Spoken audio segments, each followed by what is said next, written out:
before of this knockout competition in the island of Jamaica. It's Harbour View against Portmore United. It's kind of cool, kind of.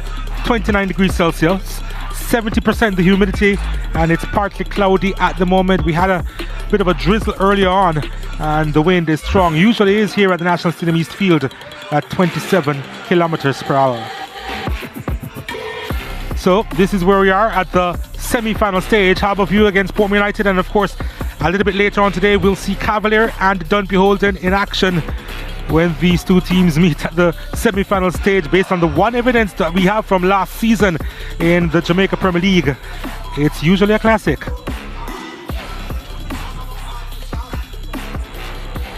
As we take a look at the brackets, obviously it's a bit straightforward. Portmore United got the better of Malines United in semi-finals. Harbour View went by Chapelton. Over on the other side, Cavalier got the better of Mount Pleasant, while Dunbeholden defeated Tivoli Gardens. Now it's time to hear from both camps as they prepare for this afternoon's fixture. Coach Bernard, Harbour View are the team with the most All-Island knockout titles with 5. Does that prestigious honor really instill your team with a lot of confidence coming into this game? Yeah, well, I certainly use it as some kind of a motivational tool in my in my team talks with them. You know, I think it's a very good reputation to have, and we're looking to see if we can maintain it in this season's competition. So far in this Lynk Cup, we've seen a lot of rotation in your team, especially in comparison to your Premier League lineups. Is that something that we should expect to see again today? You will see it again today. I must express, however, that I'm pretty much confident of the squad that I have, and I know that on the day they can get the job done. Portmore are a team who are also very successful in knockout competitions, and they don't have the added pressure of the Premier League today in this game. Is that something that you're wary of, or you just want to play your own game? Well, I'm very aware of it. I'm aware of the fact that I have another game again on Monday, so clearly strategically we have to get it right in terms of the deployment of the players, the execution of the strategies, you know, and the implementation of the substitutes. So we are hoping that our management of the overall game will be spot on, and hope that we get it right. Coach Williams, it wasn't the end to the Premier League season that you would have wanted, but I'm sure you and your team are still very engaged to win this Lynk Cup. Yeah, definitely. This is a trophy for senior teams in Jamaica, and it is one that has value even more to us now that it's the only one that we have a shot at winning. And of course, towards the end of the league season, a positive perhaps was the form of your attacking players, especially Siobhan Walsh and Alex Marshall. Is that the form that you expect them to show in these two legs, especially here today? Definitely. They have been playing some good football over the last couple of games, and that form is something that we hope that they will take into this knockout. Walsh has been doing well in the knockout, and he seems to really shine playing in the knockout, so hopefully that will carry on. But even though that, you know, you're out of the Premier League, it could be a positive for you because you're the only team in the competition that won't be competing in the playoffs. So do you think your team being more fresh in these games could give you an advantage? I mean, yes, definitely. But I mean, without even saying that this is the only title that we can win this year. So definitely we'll be giving our best shot and putting our best foot forward. Harbour View are usually a very tough team, especially in knockout competitions. But you're very formidable yourselves in Portmore. Do you have a lot of confidence coming into this game, or you're a bit tentative? I mean, a bit of both. Harbour View is one of the better teams that we have played all season in terms of how they possess the ball and move the ball around. So we are pensive in terms of knowing the strength of our opponent, but we are prepared and confident in our preparation. We're almost ready. We're almost ready for the big match here. Harbour View against Portmore United in the first leg semi of the Lynk Cup. We'll take a quick break here from the National Stadium East. When we come back, we'll show you the starting lineups of these two teams, and of course, we'll have kickoff. Stay with us.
back to the National Stadium East Field as we prepare for the first semi-final and the first leg of it in the Lynk Cup. Portmore United and Harbour facing off here, and they will be under the lights pretty soon, and they of course will be under the spotlight as well.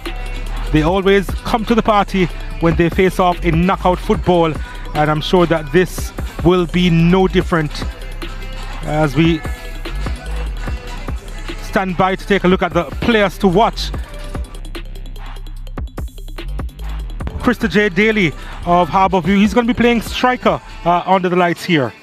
It's an interesting type of position for Tristate Daly, but nothing that he won't be accustomed to playing. He's a very aggressive striker. He's one that likes to move in behind, and he recently has been called up for Jamaica actually to represent Jamaica in the Central American and Caribbean games in El Salvador, so he'll be looking to make an impression in this game as well.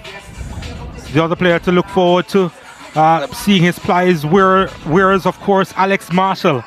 Speaking of aggressive and talented attacking players, Alex Marshall, he knows where the goal is. He knows how to create as well, as we saw in the quarter-final round. So he'll be looking to try and make an impact on this game as well. That is the voice of Leger Williams. He's our colour analyst for today. And he's also looking ahead to this fixture between Portmore United and Harbour. Want to hear your initial thoughts on the type of matchup. I know it's delicate for Harbour because they have to be taking part in the playoffs.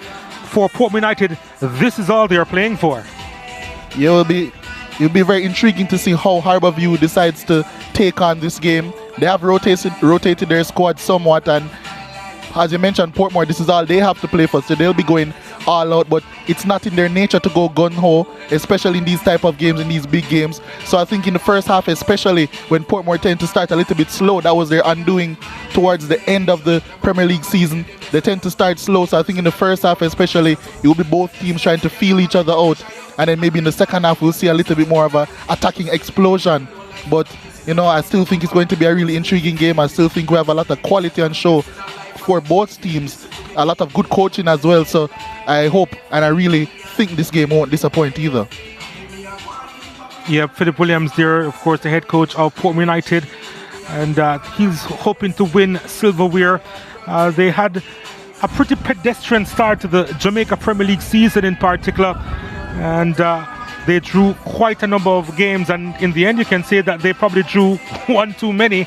They just missed out of qualifying for the playoffs, but as I said, this is all they'll play for, and I suppose because they've been improving these last few weeks, that they have a lot to showcase. Yeah, they really do. As I mentioned, they have so much talent all across the board. There's two of those talented Williams there, two of their talented players, Williams in goal for them, and of course Emilio Rousseau, who will be captaining them today. Such a wonderful left foot he has, and he'll be operating down that left hand side. He'll be looking to whip in some dangerous balls and also shoot as well. He does have 6 goals in the Premier League this season, so he'll be looking to transfer over that form into the Lynk Cup. Yeah, it's so much quality on show, and even on the bench as well for Portmore United. So yeah, a lot to look forward to. As far as Harbour is concerned, the big news is that there is no Colorado Murray in their squad. He's going to be a big chunk that's missing. But the interesting dynamic is that they'll be playing with Tristate Daly and Philon Lawrence. They'll be partnering up front. Yeah, Lola Bernard is one that likes to change up tactics, especially when it gets down to crunch time in really big competitions. We saw that at the high school level. We've seen that in the Premier League level as well. Now they have their bench stacked with very impressionable young players. We saw their Javier Lynch. Yeah, and that's a player that won the Manning Cup with Jamaica College this past season. So as I said, a lot of talent on both teams. Who is going to come to the fore? You know that Lola Bernard likes to use his substitutions as well to impact games, so maybe those players on the bench will have a really pivotal role as well. Yeah, we're going to show you the lineup in a little while, but we can tell you that Harbour almost defensive minded in their approach, going with 5 at the back, but we'll get into those details a little bit later on. But yeah, pretty cool conditions here at the National Stadium East Field, and we're anticipating the teams walking out soon. And as we take a look at the coaching staff of Harbour, they look pretty relaxed before the heat of the battle reaches them on the bench, and the officials are almost ready to lead the teams out. But yeah, we are talking about the semi-finals of the Lynk Cup, Of course, the Lynk Cup, it's being played for the first time since 2014. And yeah, we have been waiting for quite some time to look at this spectacle. The last time these two teams would have met was back in 2013. They would have met in the quarterfinals, and Harbourview actually came out 1-0 winners of that one. So it's been a minute since they've met in knockout football competition. But I tell you what, based on what we've seen from these two teams in the past, they are expected to put on a show here. Opening encounter, Harbourview and Portmore United. Because we have seen them flex their muscle back in 2005 in the final of the Champions Cup. It was sponsored by Red Stripe then. Portmore United came out on top by 3-1. And they've met each other even before in a different iteration for Portmore United when they were known as Hazard United. Harbourview won the title off them to complete a hat-trick of wins in this knockout tournament, and that was back in 2003. They know how to win knockout cups. They have won the most. Portmore United the second most with 3. Harbourview, they have won 5. But a new generation looking to carry the torch here. The standard of this battle across the 90 minutes in this first leg we expect to be high. And as they meet each other, they know each other very well.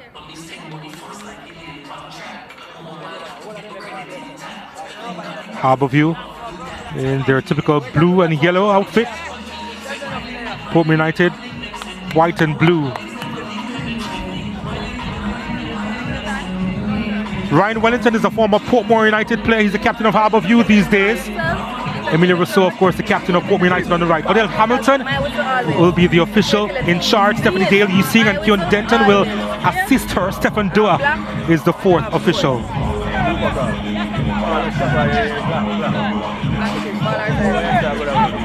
Yes, come up, pick everyone. Yeah, hold it.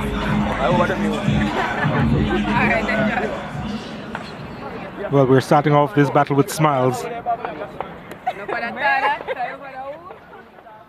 And we'll take a look at the starting lineup for Harbourview now. Mentioned before that they'll be playing at 5 at the back. The 25-year-old Romario Palma is between the sticks.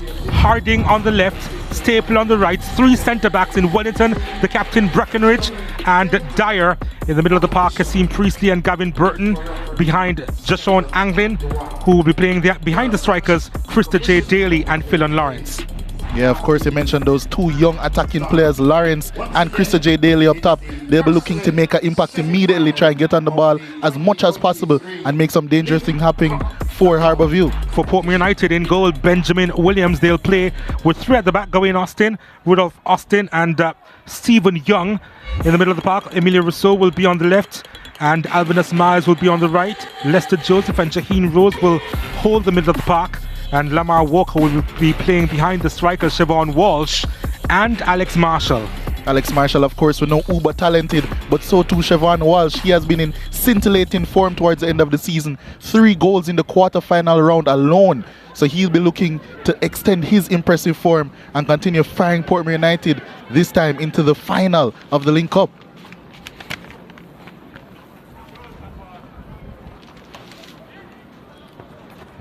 A lot to look forward to this afternoon.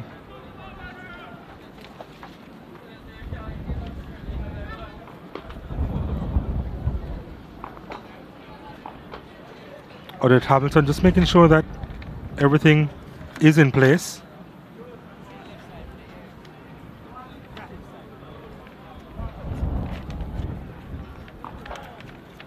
And it is going to be Harbourview who will be kicking off here.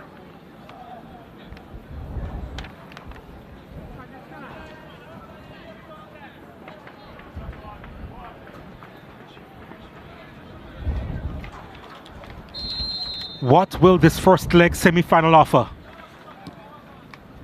Harbourview against Portmore United. We've seen this battle on quite a few occasions in knockout football here in Jamaica. And they have offered up classics.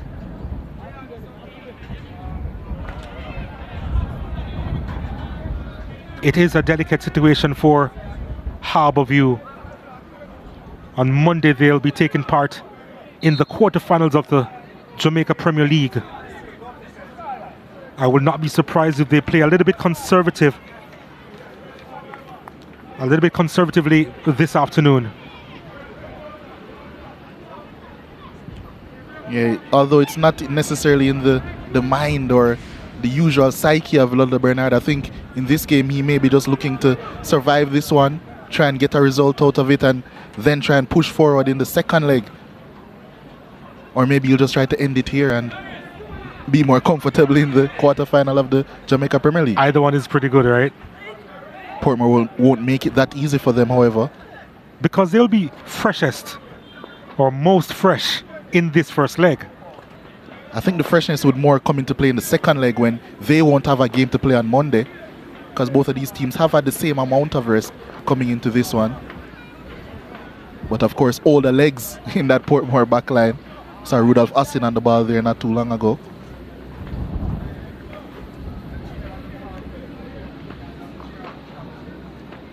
Yep, he does have a lot of mileage. So to Dudley Bernard, who is in charge of this Harbourview team.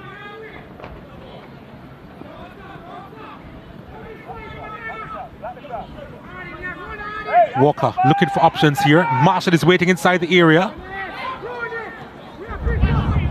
Finds his captain, Emilio Rousseau. 3 waiting on the cross inside the area. He decides to go goalwards. It's just over the top.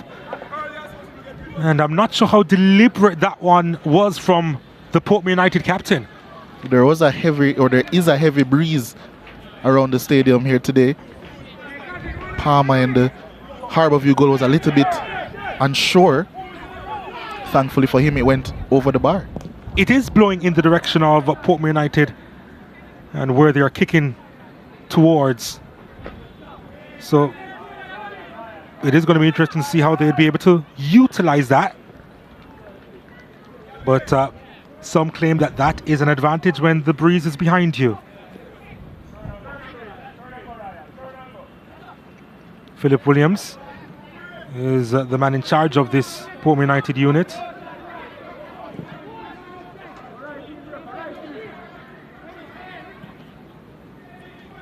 Interesting to see that both teams are using similar systems, the 3-5-2. 2 expert wingbacks for both teams. Offer the coaches a lot of tactical flexibility. Yeah, Portmore United have utilized this formation for at least the second half of the season. We haven't seen Harbourview utilize this a whole lot this season. We know that they were leaking goals too often, a little bit too often for Dudley Bernard's liking, so he did tweak it a bit sometime during the season, in the second half of the season as well.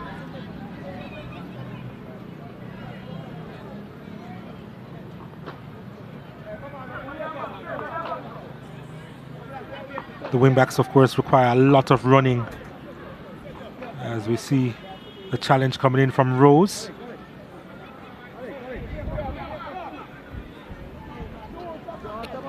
Lawrence certainly feeling the after effects of that challenge. But nonetheless, it's Harbourview with a free kick and it will be Priestley over it. Priestley, can he deliver? That's not a bad looking cross, you know. Rudolph Austin was in the way. Marshall picks it up.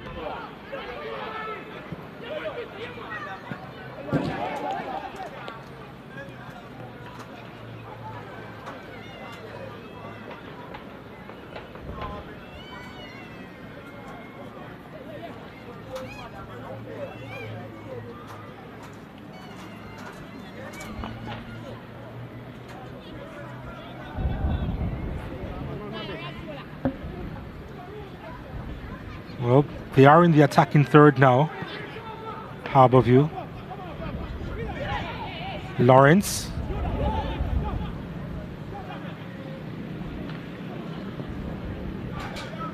Rudolph Austin getting a foot in there. And Brackenridge will pick it up and send it long. And Williams doing just enough to get it out of harm's way, but Harbour can still strike here. Need a better ball from O'Shane Staple, who's donning the 9, which is a little bit unusual for a wing back. I think the link up and the change in numbers has given these players a chance to try and use out their alter ego with these numbers. Tristate Daly needing a bit of help in the early stages here, seemingly favoring his ankle. I'm sure Philip Williams would be telling his players that maybe they need to get on the ball a bit more. Harbourview dominating the ball in these early exchanges. Certainly dominating the territory as well.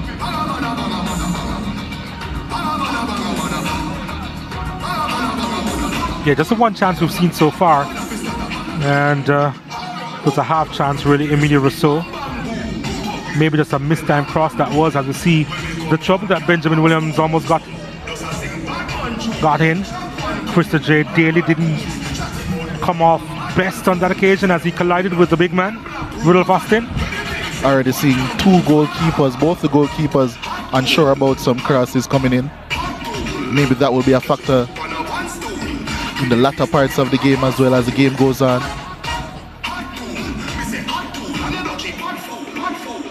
Yep, he's seen everything. Rudolph Austin, former captain of the national team.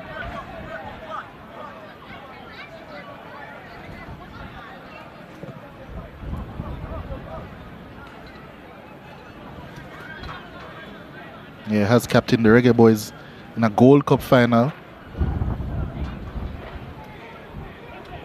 So you're right, he has been there and done that, but decided to give some of the responsibility to the younger players in terms of donning the armband. Speaking of one of the younger players, Stephen Young, has been impressive again this season. Yeah, he has. Also a call-up for that Jamaican squad in the Central American Championship in El Salvador, alongside Tristate Daly. 10 local players called up for that squad. I'm sure our dear friend Dwight Jeremiah will be very pleased that two of his Holland United graduates have been called up. Yep, on show today, Young and Daly. On the other side of the divide, of course. In fact, they may meet up a couple of times here in this match.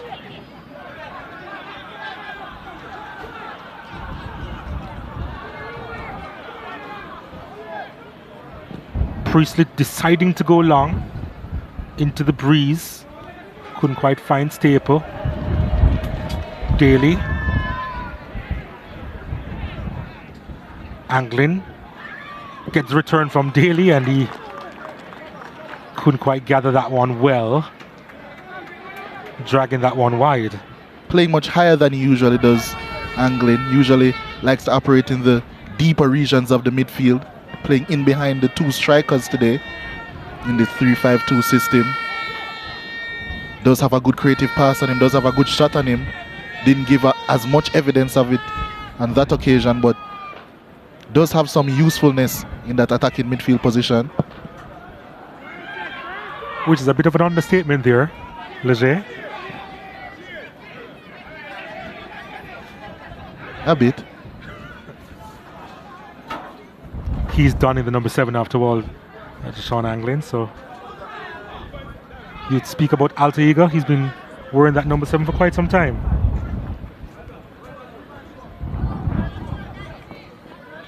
But sure, usefulness.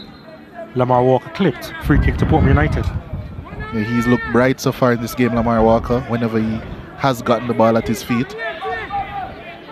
And set pieces are a way which Portmore have exploited many a defense this season. Especially with Emilia Rousseau behind it. Exactly.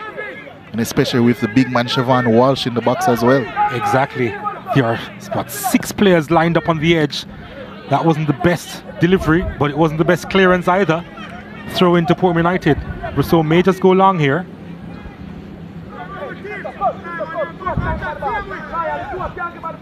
Walker.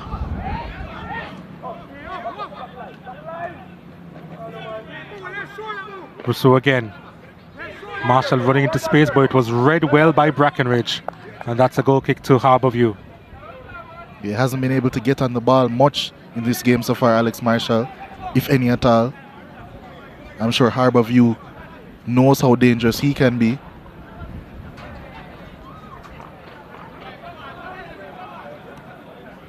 Seeing Harbourview set up in more of a 3-2 shape when trying to play out offers an overload in terms of the numbers if Portmore were to decide to press. And here's Chris J. Daly adding to those numbers. Yeah, collecting that one deep. Now this is Gavin Burton. Misplaced pass from him, and Walsh sends it, well, it was sent out wide to Walsh, who has to give chase. Wasn't the best ball forward from Jaheen Rose.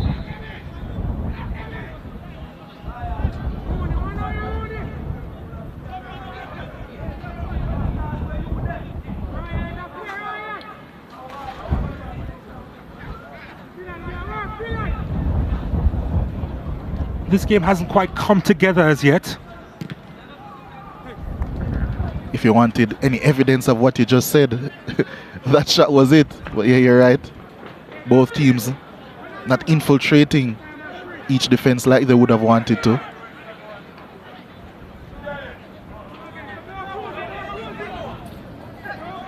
Well, that's a foul from Alex Marshall. Yeah, he's certainly trying to get involved, but did it illegally on that occasion.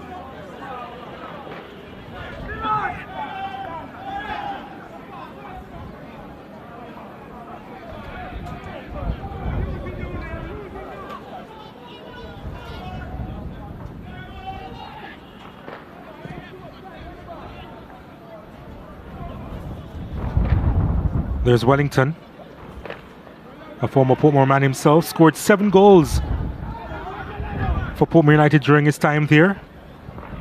Ryan Wellington.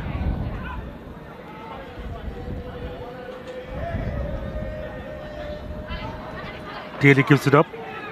Marshall almost ran into trouble there. It's going to be a throw into Portmore United.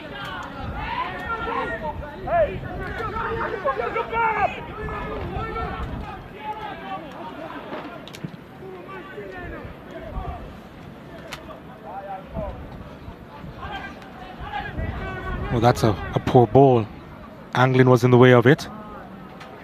Ball launched forward to Lawrence. Wonderfully done, and the save made by Williams. I think he was just trying to poke it past the goalkeeper, who was alert to deny the attempt from Philon Lawrence, who was under pressure from Rudolph Austin as well. Tracking back for a moment, I thought he was beaten. Just went into another gear here, and Austin in the end utilizing his physical strength to just throw off Lawrence for a bit. Yeah, still managed to get the shot off, although it wasn't a powerful one. Then collided with Benjamin Williams in the Portmore United goal. But we see that the tempo of the game can change instantly when a mistake is made. One mistake by Stephen Young and immediately Harbourview are in on goal. That might be the theme of this game.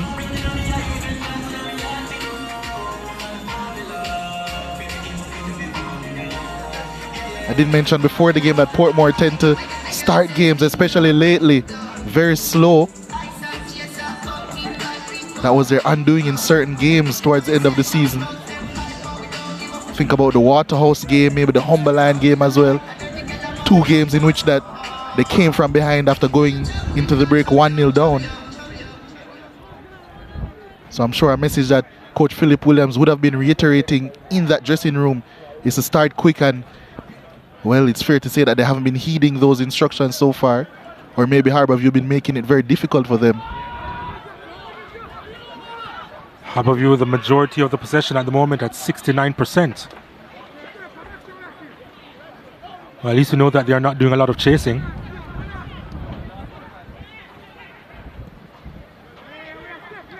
They're keeping the ball a lot in the first 50 minutes of this one.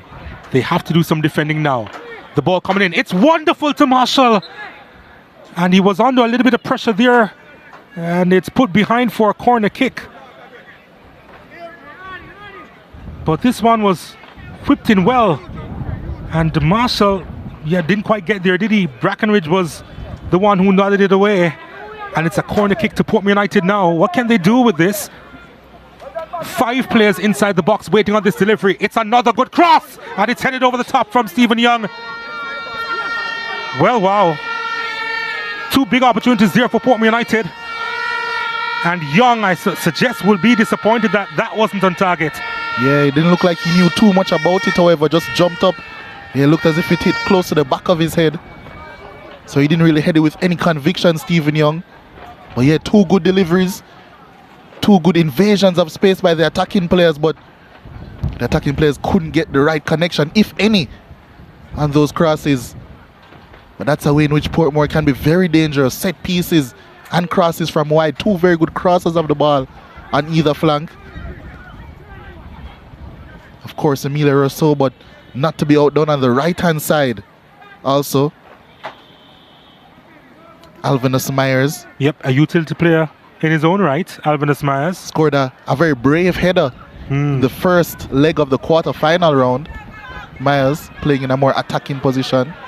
Oh, snuck in there to win it, did Rousseau. Marshall was looking for company there. And Walker didn't quite read him. Not the first time Daly has given up possession cheaply for Harbourview. Needs to tighten up a bit.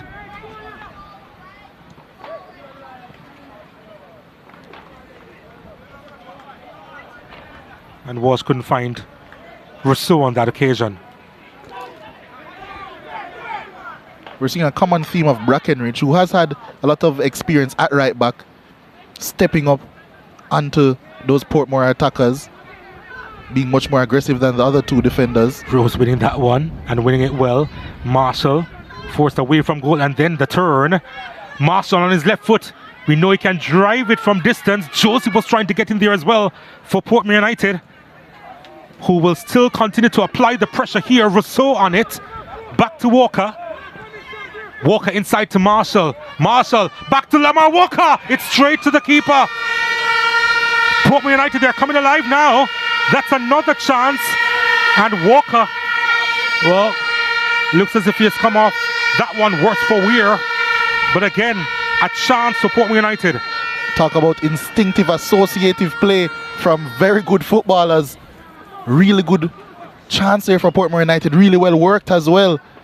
Well, Lamar Walker couldn't place that shot on either side of the goalkeeper. Yeah, but good play from Portmore. They're really turning up now in this game, winning the ball higher. I was about to say using it better, but not on that occasion, and it's Harbour with the ball now. Daly in some space here. What are his options? Wanting to go around Austin and actually manages to do so and gets by another. He needs some help now, surely. Yep, finally gets some. Not a lot of movement off the ball by Harbourview.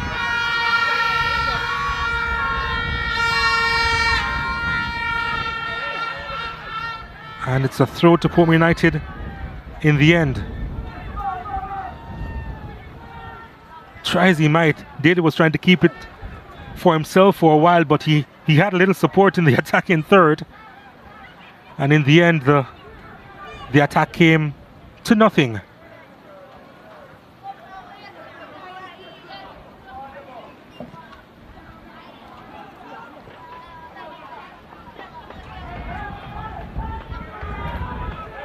Walker trying to get by a third, almost impossible. He was looking for the free kick, it wasn't going to go his way. Burton inside to Priestley.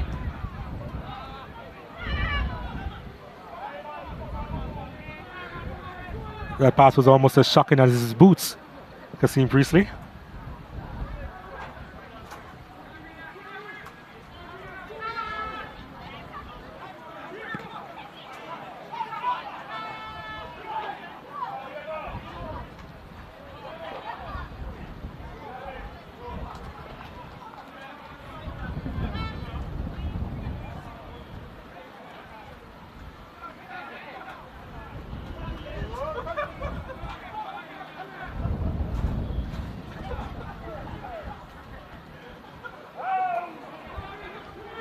A little bit lackadaisical, Harbour View. But let's see what they can do with this attack now. Priestley. Better ball to Daly. Daly does well.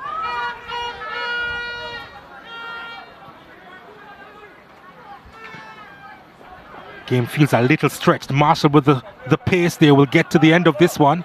He has Brackenridge for company. Decides to go back to Rousseau. Marshall. Walker.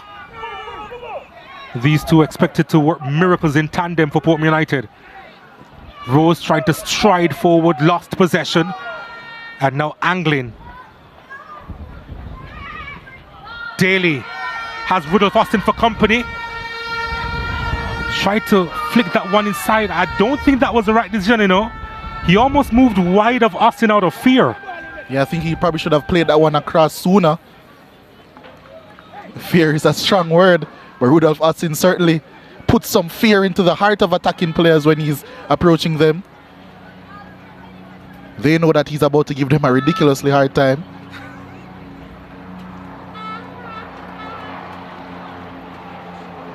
Some might say he's not as fleet-footed as he once was, but when you hear those big footsteps approaching, it creates an illusion. Yeah, it does.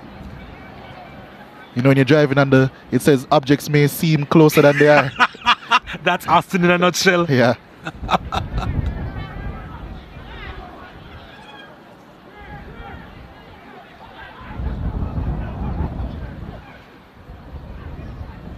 Yeah, he's pretty close.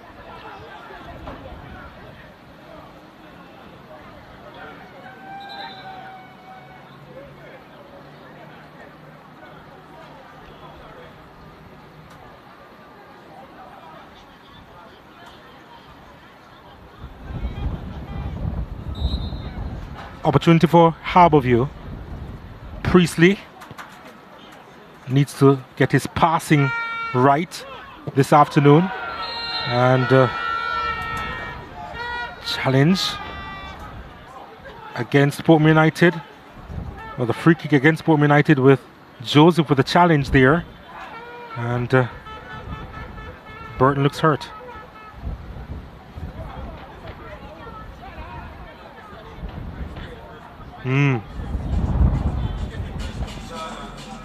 Joseph left his foot out there.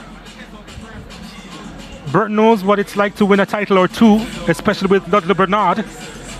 Would have won the Manning Cup and the All-Ireland Championship, the Olivier Shield, with Ludlow Bernard in the very early stages of 2022. And of course, he would have completed the fact that he was Coach of the Year by winning the Premier League in that same season.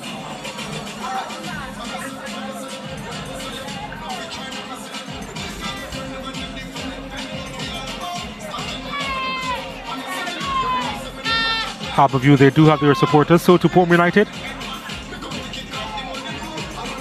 Nice to see them mingling. It's usually not an issue here in terms of the intense rivalries that we'll see in the cities of Milan or Manchester. Yeah, maybe if we had other teams matching up, maybe a Tivoli Gardens were here, or Arnett, we'd see a bit more hostility, but none here, as you mentioned. But what could be hostile is the left foot of Christopher J. Daly, as he's lining up this free kick here. Yep. Jashawn Anglin is beside him, the number 7. You think Daly is favoured to take this one? Remember that they are kicking in a bit of a breeze, so there needs to be strength in this shot. The wall has been constructed by Benjamin Williams. 4 players in it. It is going to be Christopher J. Daly! And Williams had to pull off a wonderful save to deny the youngster. He could not strike that one any better, Christopher J. Daly. Curled it right over the wall. A bit central, actually. But the save still had to be made, and it was a very good one by Benjamin Williams. Full stretch. Harbour View looking to turn the screw here. It's going to be a corner now. It's been that kind of game, hasn't it? Angling to swing this one away from Benjamin Williams. Here it comes at the back post. Oh, there was too much on it. And yeah, the ball went out before it got back in, apparently. So it is going to be a goal kick to Portmore United.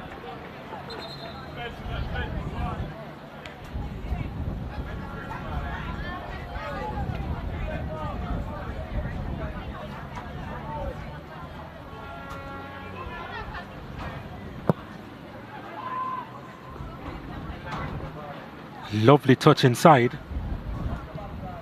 from Myers, who tried to play the ball through for Walsh, didn't reach him.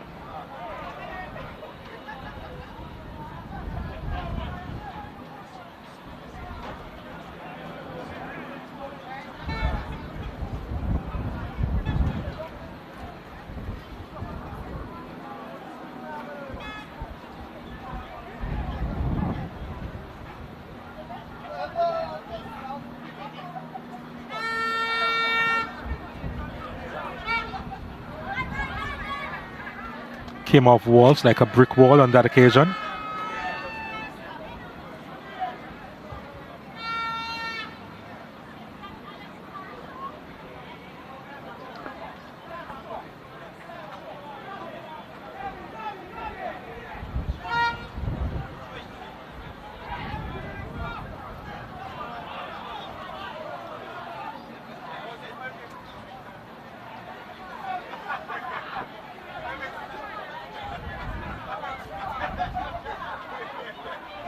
Not a bad game we're looking at so far between these two teams.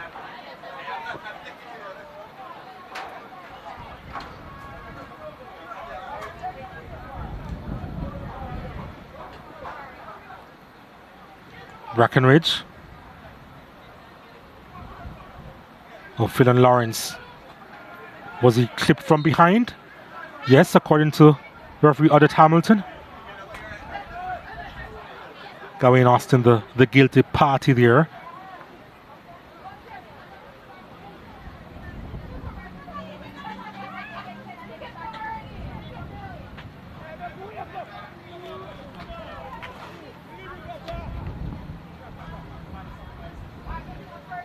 This time it's going to be the left foot of Kasim Priestley.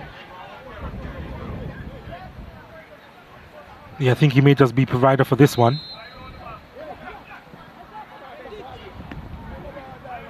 Yep, still working on it, Priestley.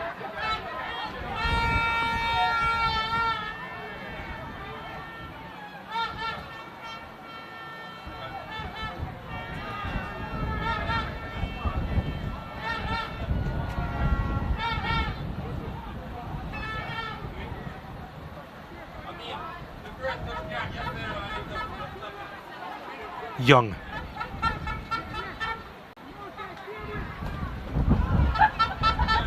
Walker. Gawain Austin to Emilia Rousseau.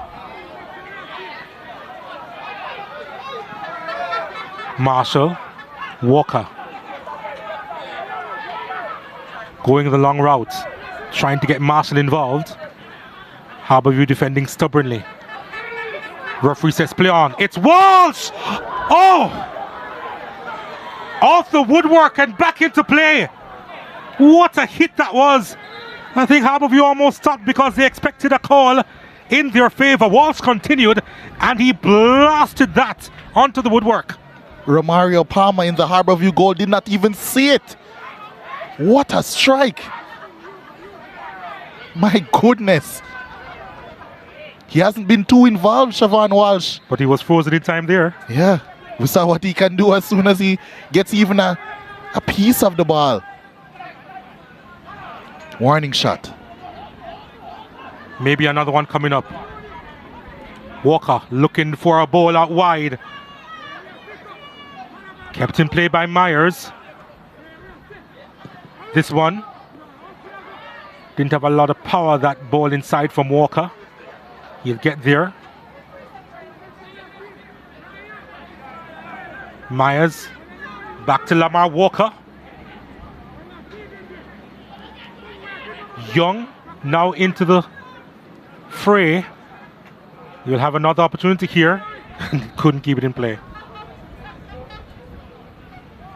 Try to get a bit skillful there, Stephen Young. Maybe a little bit out of his depth. Now we're seeing him more comfortable in duels.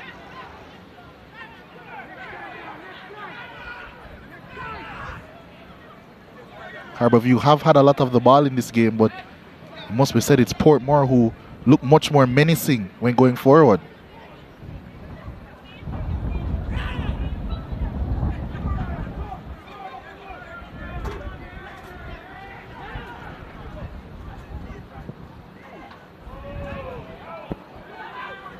Walker, Marshall,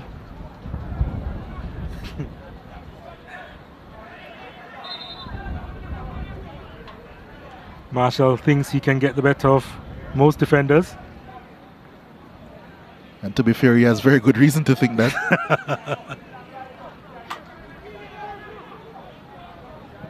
Yeah, love to see him play with that smile on his face. Mischievous in his look, in his demeanor when he's on the ball as well.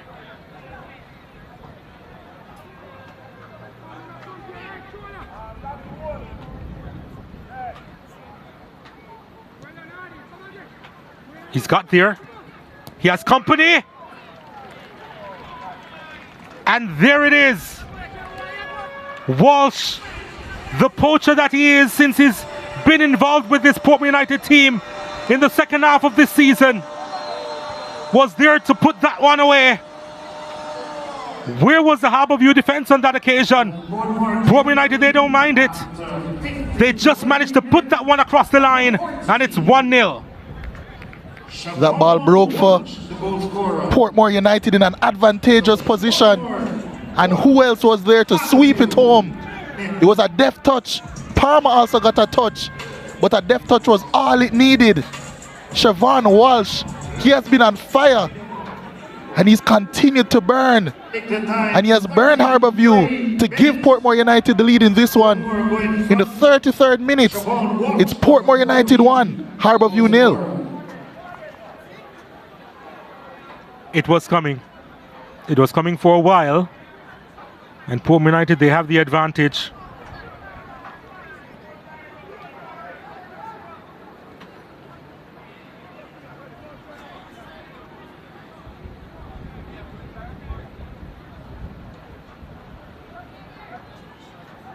Maybe they are hungry for it. Portmore United with the lead.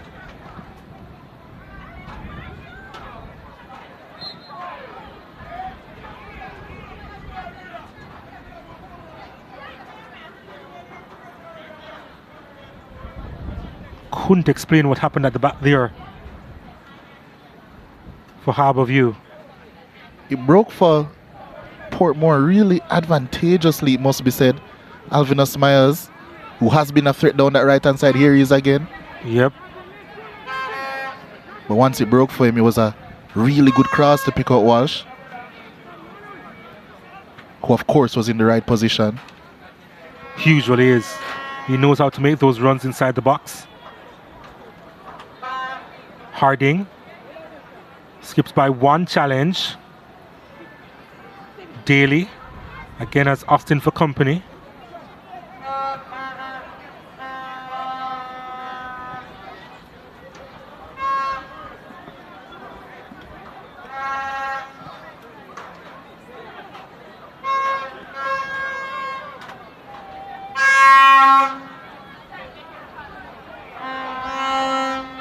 Dyer. Wellington. Brackenridge now. Burton. Yeah, I just don't see a lot of movement off the ball. That's been one of the issues for Harbourview, and Portmore United, they seem eager to retrieve. Walker sends it into space once more. An opportunity for Portmore United's gone a begging. That one from Myers, disappointing. Yeah, you see, you're not seeing a lot of movement. I don't think the Harbourview players are seeing much either. I mentioned it before the game. It's two strikers that aren't used to the position per se. They'll drift more towards the ball in Krista J. Daly and Lawrence, so not much of a focal point to play towards. And Portmore are closing the gaps in midfield really well, forcing a lot of those type of passes, the backward ones. We can see Krista J. Daly dropping really deep yet again to collect the ball, leading to absolutely no problems for Portmore. So although Harbourview have a lot of the ball, it's not in really good positions. It's mostly in their defensive third. Portmore, even without majority of the ball, probably have certainly been the more comfortable team.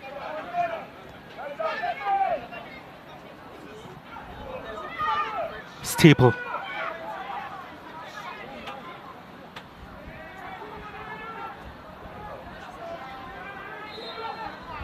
Well, Anglin needs to be careful here.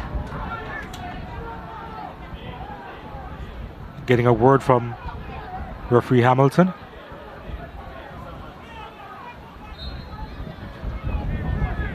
Rudolph Austin going long, looking for the skipper.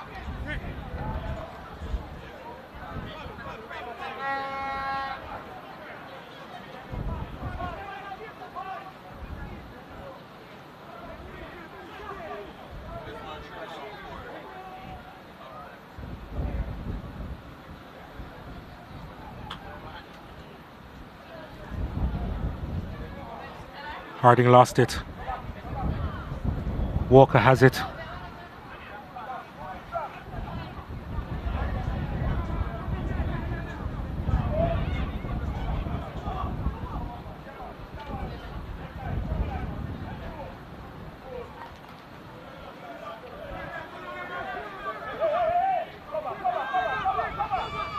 Walsh. He was trying to take him down. Wellington, or Dyer it was actually. Yep. Couldn't quite handle the movement of Walsh. I think he could have let that one go, you know, but he's conceded a free kick now. We know that Portmore United can be very dangerous from them.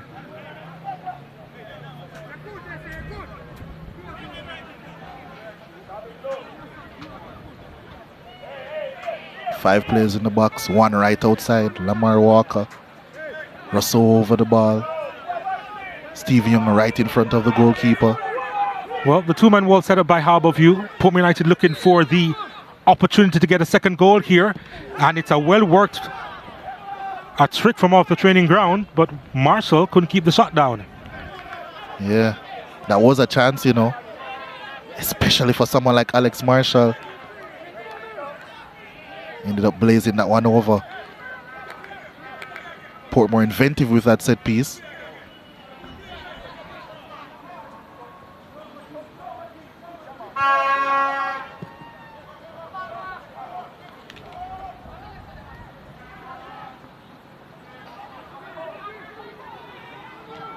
Play continues. Rose sends it out to Walsh. Walsh back to Rose, when made the run. And Maris was trying to get on the end of it as well, but Harbourview were sharp on that occasion. And they've conceded another corner kick. Certainly a lot of defensive work has had to be done by Harbourview in this game so far.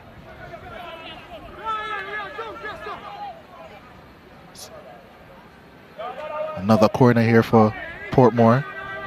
Another set piece opportunity. Rousseau delivers, headed away. Walker was trying to nod it back to Rousseau, but it's a throw into Portmore United.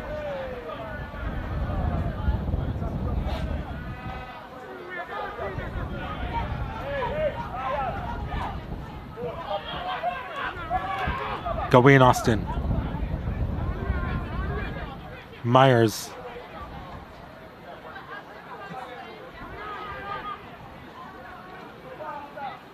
Harding.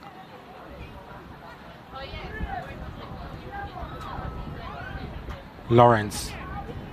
Well, Austin just came across like a hurricane, didn't he? Committed the infringement on the play. and left a mark, apparently. Was already being fouled by Stephen Williams and Stephen Young, sorry. And Rudolph Austin definitely made sure that the foul was completed.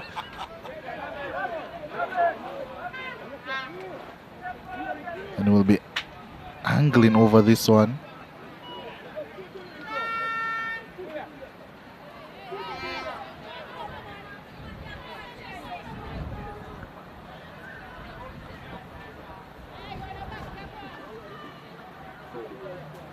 Well, let's see what Anglin can do with the delivery here as Harbourview, they seek the equalizer. 5 players inside the box, 6 in the box for Harbourview, but he goes straight to goal! Williams saw it late, but Anglin doesn't care one bit. The equalizer just a few minutes before the halftime interval. A wonderful hit. And Williams, all he can do is shake his head. How was he beaten from there? Well, it's 1-1 now. Close to halftime as well. It was a free kick. Anglin. Yeah, that's poor from Williams. Near post. Got a hand to it. He got there, but clearly didn't get there enough. Benjamin Williams. And really against the run of play, Harbourview have equalized. It's Harbourview 1, Portmore United 1.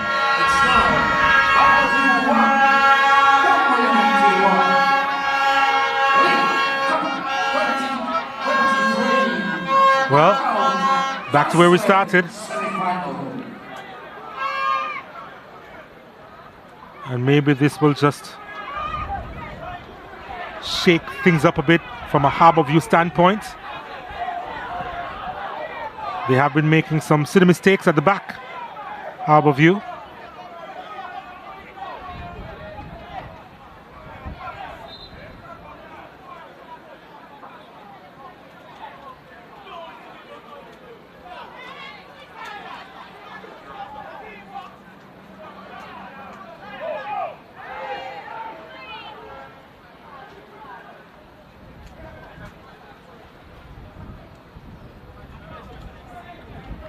Certainly not the end to the first half Portmore would have wanted. Conceding via set piece. Yeah, and based on the chances that they've had, not that they would be out of sight, but they certainly didn't expect to be level with Harbourview at half time. And it could get worse. Ball over the top, looking for Odlin Harding. Harding goes down a little bit too easily there. At least he didn't appeal.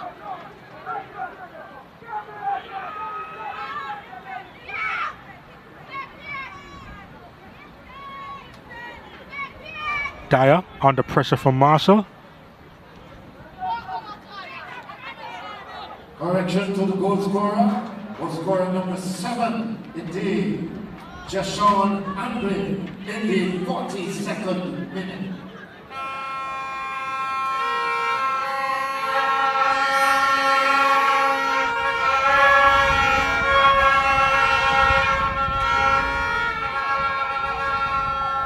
Staple. Daly. Brackenridge now being told to go long by Ludlow Bernard, and he does so. Staple lost it, tries to win it back, ends up being a goal kick. Hearing that 3 minutes of stoppages will be played.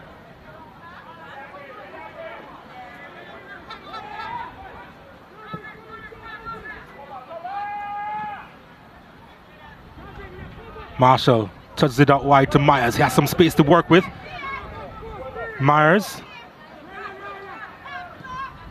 Ball dinked inside the area. Turned out to nothing.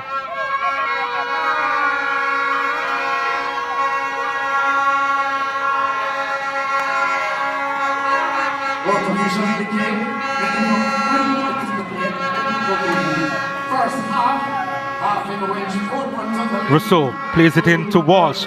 Walsh can shoot from there. And no issues for Romario Palmer.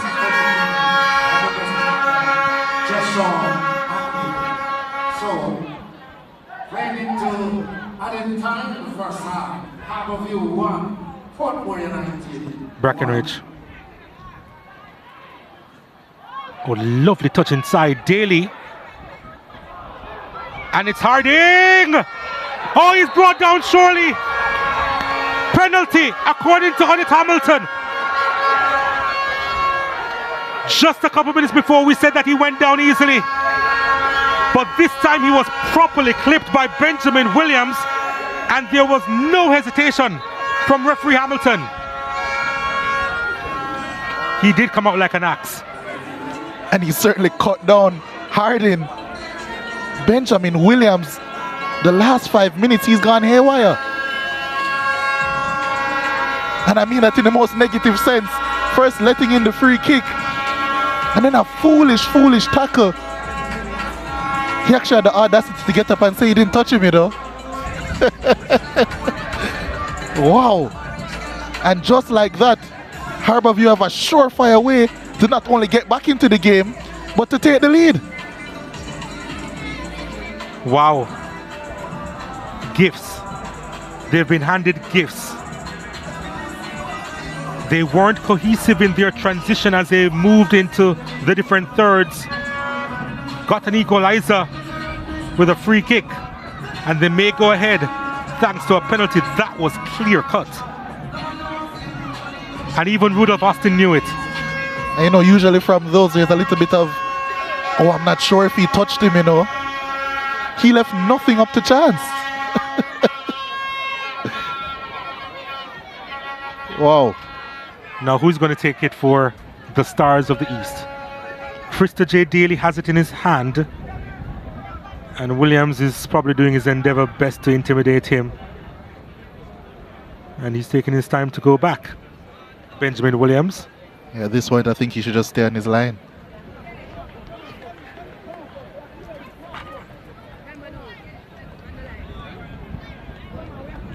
Krista J. Daly.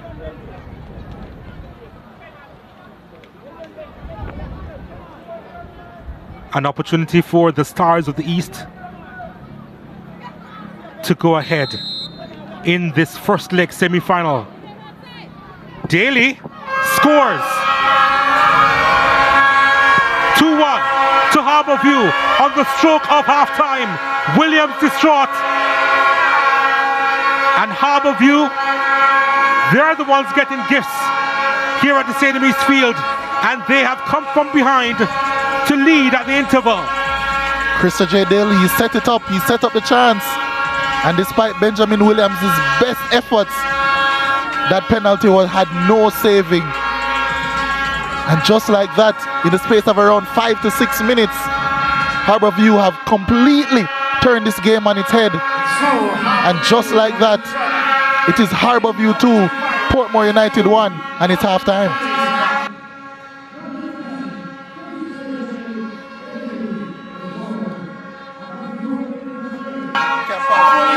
Well,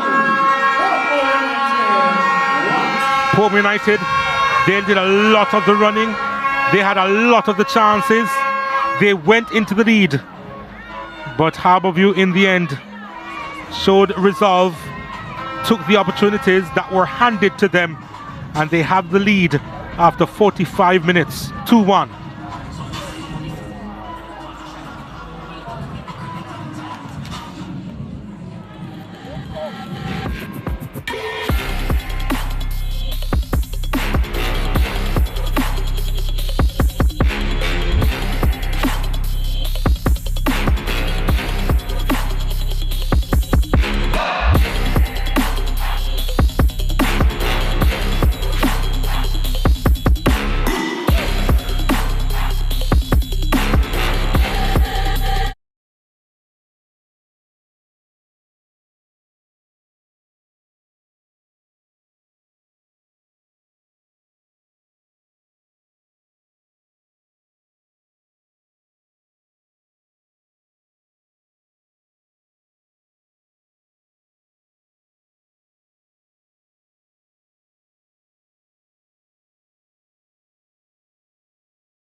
certainly a first half befitting of such an occasion.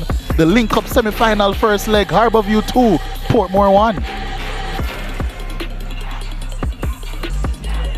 There's a lot of highlights to get through as well. And although it was Harbourview who had a lot of the ball, inching up to close to 70%, they didn't have the best of the chances. They did have this one early on though. Rudolph Austin shepherding Lawrence wide, and Benjamin Williams eventually made the save. Took a knock, of course, but then after that he was all Portmore. Alex Marshall just couldn't get his head to that one. Rousseau still whipping them in. That time was Stephen Young heading just over from close range. Lamar Walker, who was certainly influential in that first half, had the shot, but yeah, he couldn't direct that one goalwards. Krista J. Daly testing Benjamin Williams. They would certainly have a matchup later on. Siobhan Walsh also would have a warning shot, but not too long after that, that warning shot would turn lethal. Alvinus Myers putting it on a plate. Siobhan Walsh finishing confidently. It was a lucky touch in the end for Alvinus Myers, but nothing lucky about that finish for Siobhan Walsh. His 5th goal in the Lynk Cup this season.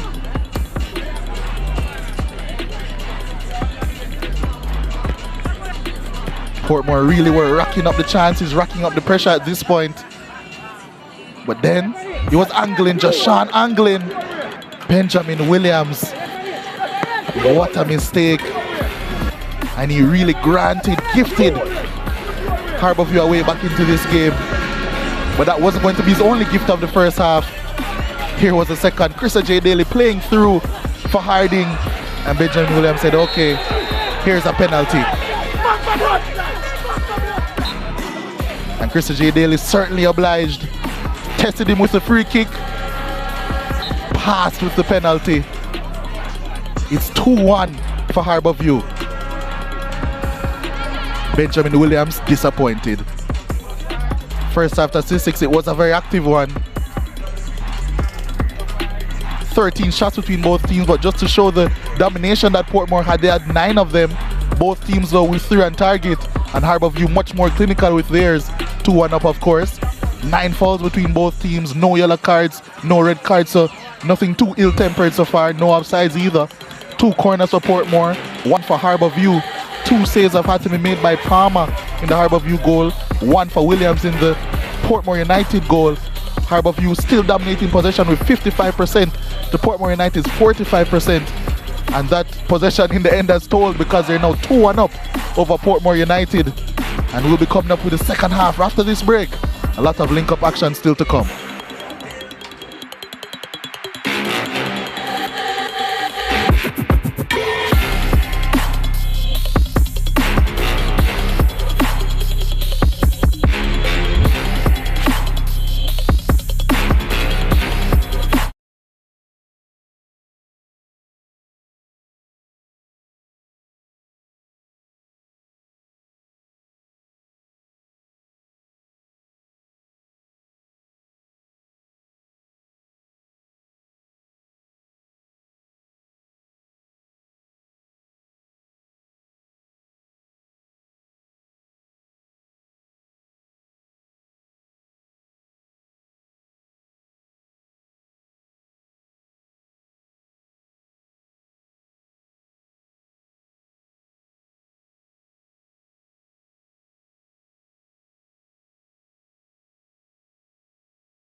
Well, the quarterfinal round of the Jamaica Premier League will begin on Monday night. Dundee Holden and Mount Pleasant will face off at 5 p.m., 6 p.m. in the Eastern Caribbean time before Humberland and Harbourview meet at 7:30 p.m., 8:30 p.m. in the Eastern Caribbean.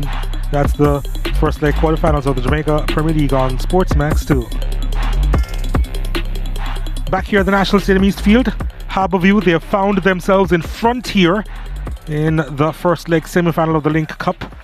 Portmore United, they got the lead, but then gifted two opportunities for the Stars of the East.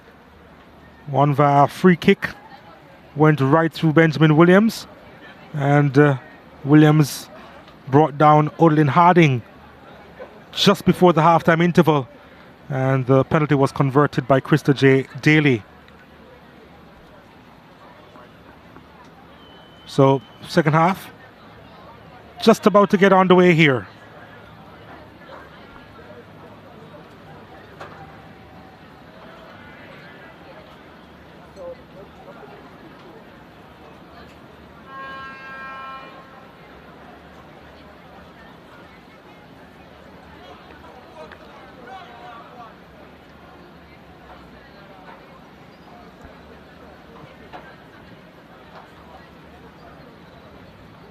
And based on what we saw in the first half, well, we expect similar excitement, and it is Portmore United to get the action underway here. And they were in the ascendancy. They did have a number of chances in that first half, converted one of them, but allowed Harbourview to get back into the game. Harding with the throw. Free kick to Portmore United.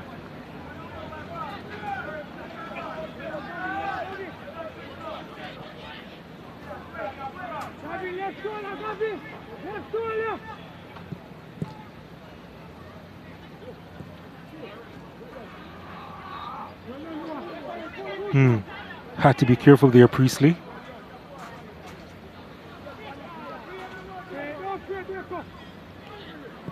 Ever the calm one in midfield, Kasim Priestley. His teammates not as calm though, giving the ball away. Walsh driving through. It's still Walsh. Yeah, when he's around the box, there's nothing else on his mind but to shoot. Austin stepping in front of Philon Lawrence. Williams gets it. And out of trouble, Portmore United.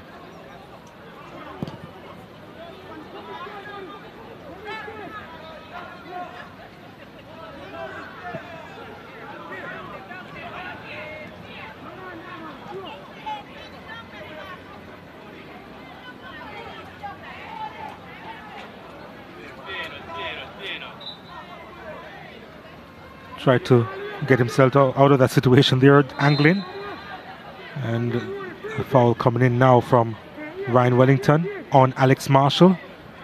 Portmore United with a free kick. I think it will be crucial for Harbourview to not give away any unnecessary fouls. That one, I think, is unnecessary. We've already seen what a team can do when unnecessary set pieces are given away.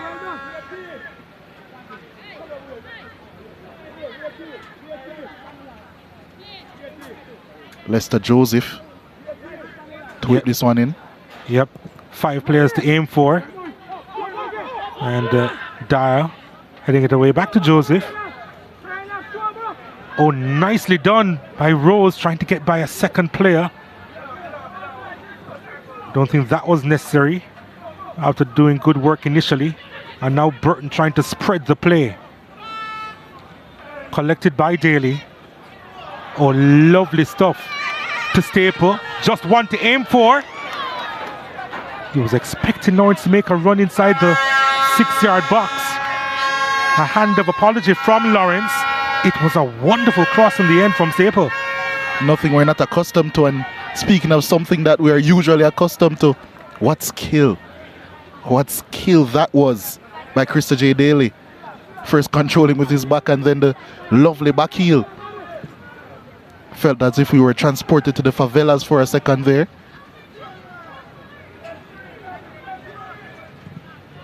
But no, we're back at the National Stadium East Field. Alvinus Myers.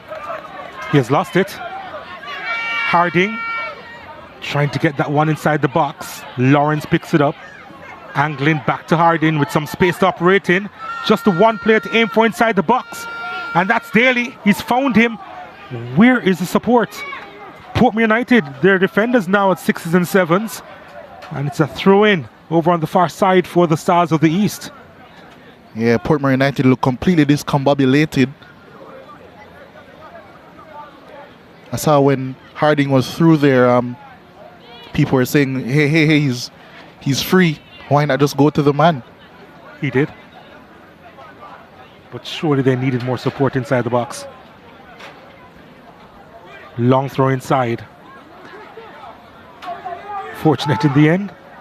Austin's header came off Daly and back into the hands of Williams.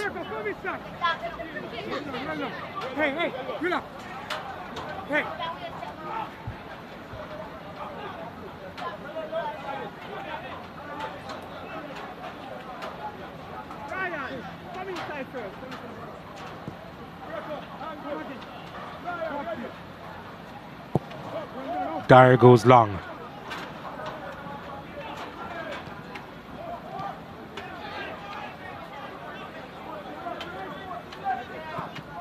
Austin had to hurry. Just evaded Lawrence.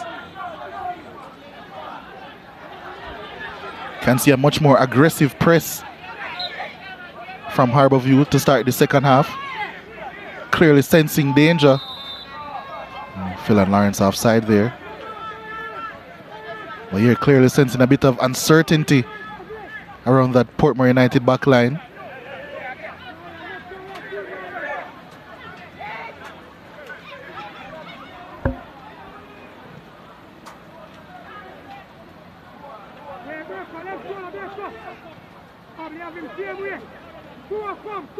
Go in, Austin. Lester Joseph.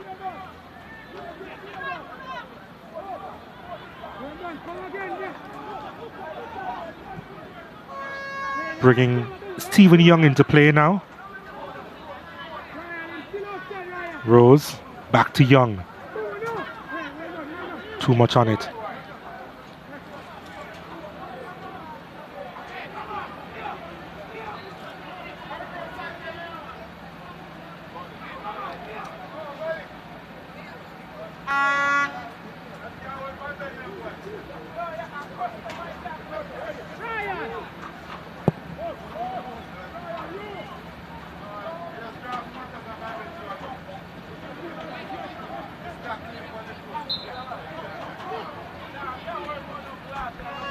I think Portmore is starting this half very similarly as how they started the first half. Not very crisp with any of their actions, offensively or defensively. And Harbour View are looking to apply pressure.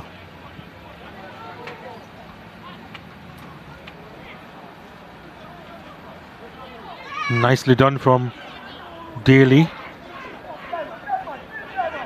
Priestley. Harding.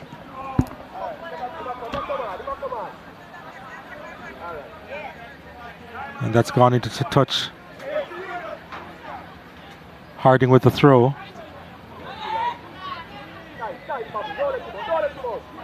Marshall trying to make his way through. Lost it to Wellington. Marshall does well to win it back and was cut down. Alex Marshall having to drop deep due to the pressure that Portmore are under to start this half.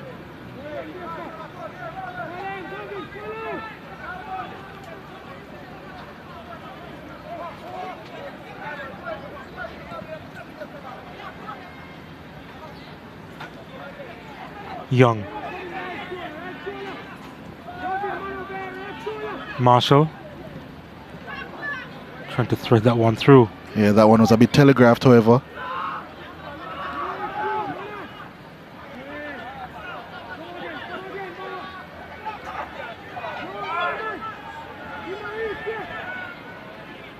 Joseph.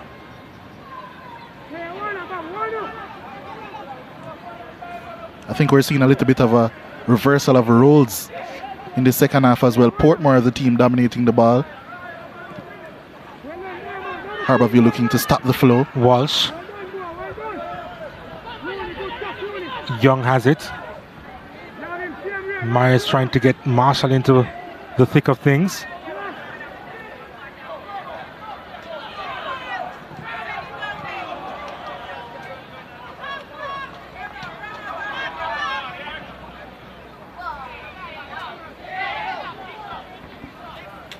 We're going to see the introduction of Timar Lewis in just a little while.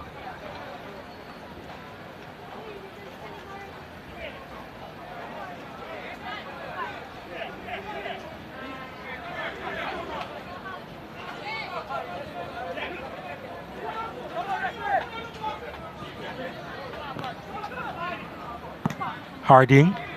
Well, he fired that one in, didn't he? And there's a foul on Anglin. And a yellow card is going to be shown to Avenus Myers. Certainly a lot of pain, Deshaun Anglin.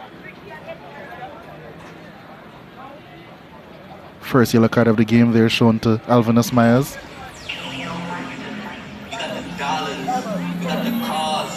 Yeah, he was late. Unfortunate too, because he did go over the ball to get the man.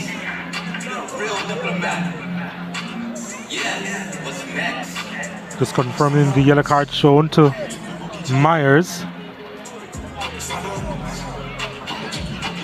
Also just had the substitution. And it will be Harding making way for Timar Lewis. Surprised? A bit, but judging by the fact that Harbourview have conceded possession in the second half and it looks as if they're trying to be a more transitional threat. Maybe he's suffering from a bit of an injury, Odland Harding.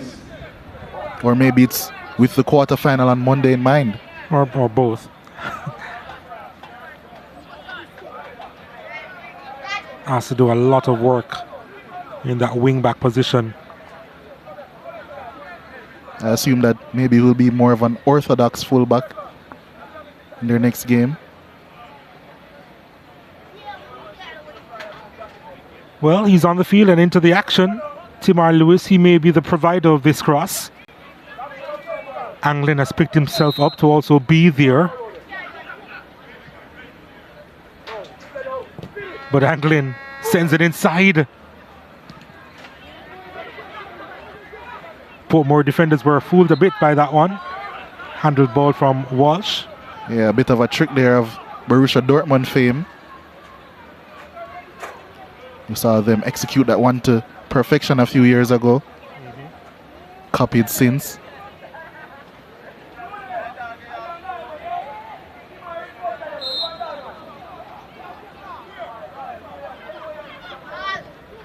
There's a ball inside the area, headed away by Rudolph Austin.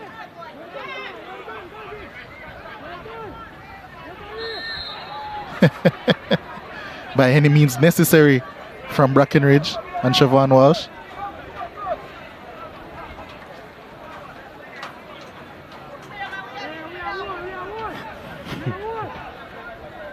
Usually you'd say that's a rugby tackle, but that's not even allowed in rugby either. Yeah, I haven't seen that in rugby in a while actually. Just managed to elude him there, Emilio Rousseau. Couldn't get the right purchase on the cross, however.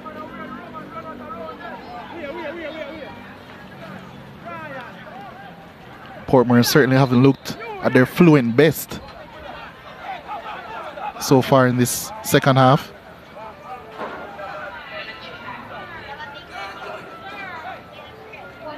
It looks as if Brackenridge is actually down, needing some attention. Well, it's not Brackenridge actually, but Burton.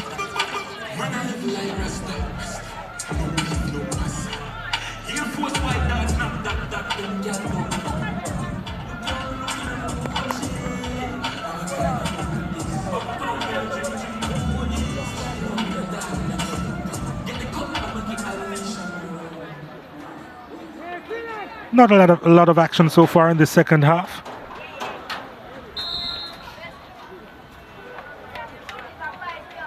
But we do anticipate it picking up.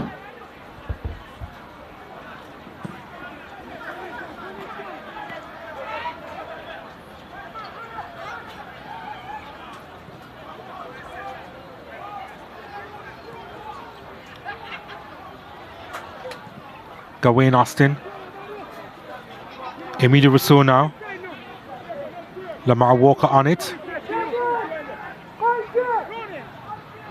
Anglin doing enough. And then ran into traffic. Walker manages to escape and was brought down outside the box. Free kick to Portmore United.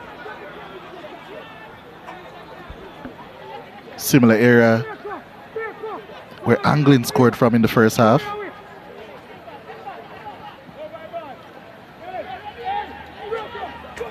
A little bit of bundling on that left wing and skillful Lamar Walker winning a foul.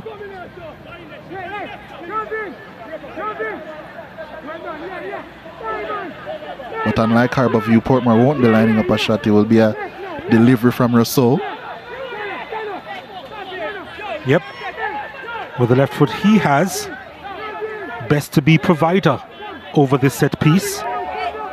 5 players inside the box for Portmore United trying to get on the end of this cross. There's a 2-man wall set up by Romario Palmer. Referee Odette Hamilton just making sure everything is in order. It isn't at the moment. Anglin and Joseph at it.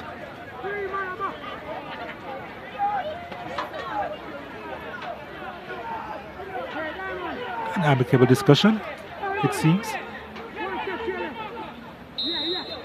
Here it comes from Rousseau. That's lovely. Punched away by Palmer. Comes out to Walker. Walker couldn't get by a second challenge. And it'll go the other way. And Harbour View, they are striding forward. They have numbers forward. How did they miss out on that opportunity?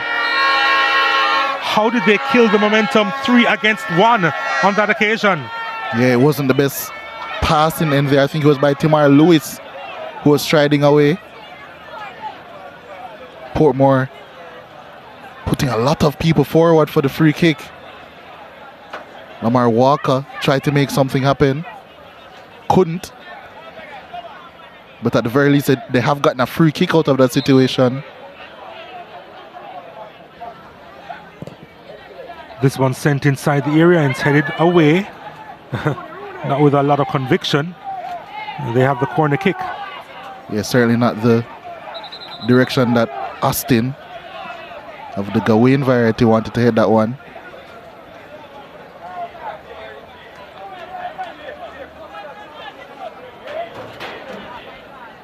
It's going to be a corner for Harbour View now as they prepare 2 more substitutions. Yeah, we expected them to make the changes, to really ring the changes, as they also have the quarterfinals of the Jamaica Premier League to look ahead to on Monday night. Krista J. Daly on corner kick duties, seeking to deliver.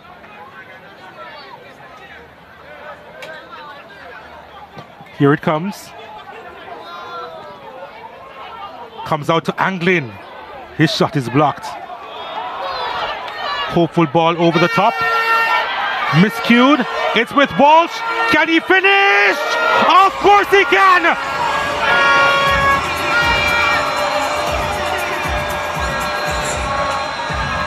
Siobhan Walsh, their chief scorer in this Lynk Cup, gets another goal in this contest and is 6th overall in this competition. What a force he has been since his arrival, and he has put Portmore United level with Harbour View. It's 2-2. And just moments after Harbour View had spurned a breakaway, it's Portmore United who have, oh, here it is, Priestley. And once he made that mistake, Donald Oliver, you knew exactly what was going to happen. Siobhan Walsh. Absolutely no mistake. Hard and low. Pass from Mario Palmer in the Harbourview net. And just like that, after gifting Harbourview 2 goals, it's now Portmore who have been gifted an equalizer. And he accepted that gift with open arms, Siobhan Walsh. 6 goals in the Lynk Cup alone. 2 of them here tonight. It's Harbourview 2, Portmore United 2.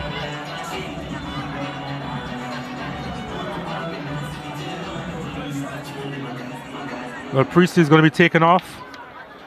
And so, in the 33rd Injuring himself after trying to go after Siobhan Walsh as he broke away. Yeah, he did have very heavy taping on that hamstring, and it looks as if that's what he was signaling to the doctors. Stretchered off now. That's not something that Lola Bernard would want to see going into the Jamaica Premier League playoffs, with still a lot to play for in this Lynk Cup as well. One of his more important players,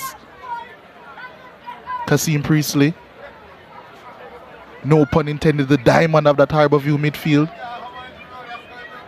But 2 substitutions being lined up now. One of them, it's Phil and Lawrence, who will be sacrificed for Jay Smith, who scored in the quarterfinal. We're also going to see Jay Jamieson, who will be coming on in the midfield as well. Portmore also will be making some changes. Rashane Thompson will be coming on. He'll be replacing Joseph Lester. Lester Joseph, I beg your pardon. Also going to see the end of Alvinus Myers. Keeler Howard will be coming on.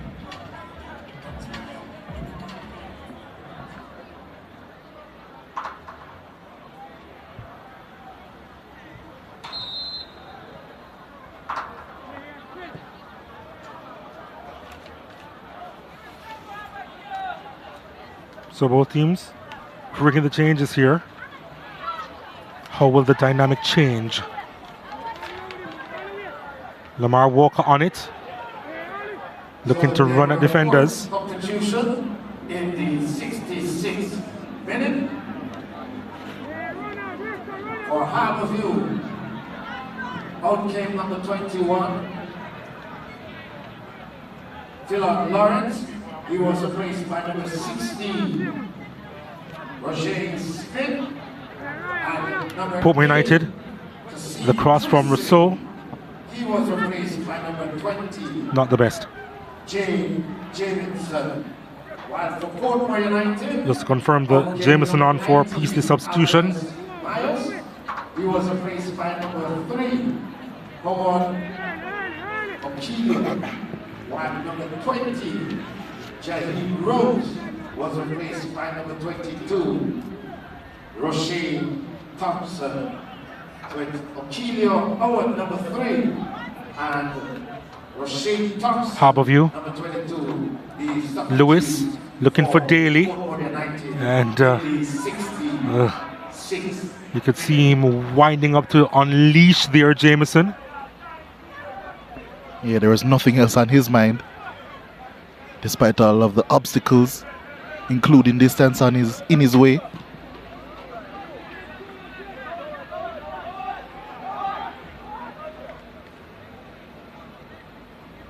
But this first semi-final, Donald, it hasn't disappointed so far. Lots of drama, lots of action, and 4 goals as well. And now we're seeing some skill on top of it. Well done by Alex Marshall.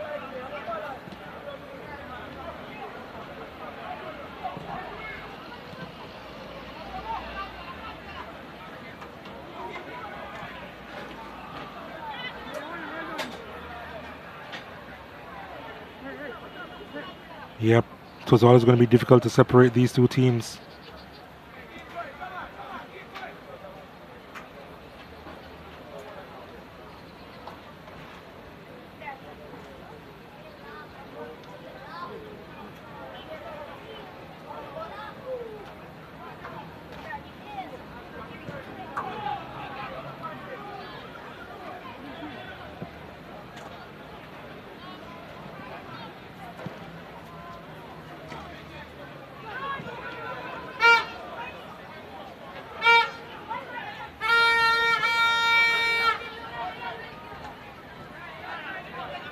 Staple. Smith. Staples cross, deflected, and out comes Benjamin Williams.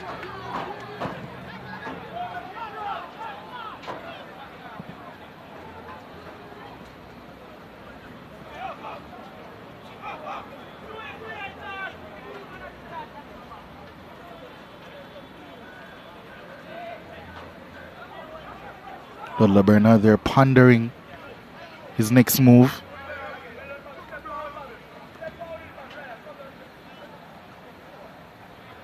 Still some talent on his bench. Jamon Shepherd, Javier Lynch. Players that can add attack a lot in the attacking sense.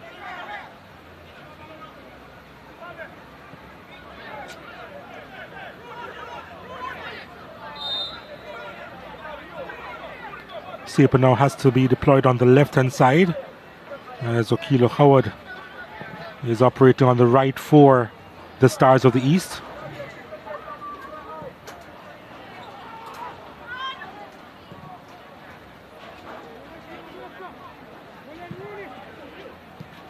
Lovely takedown.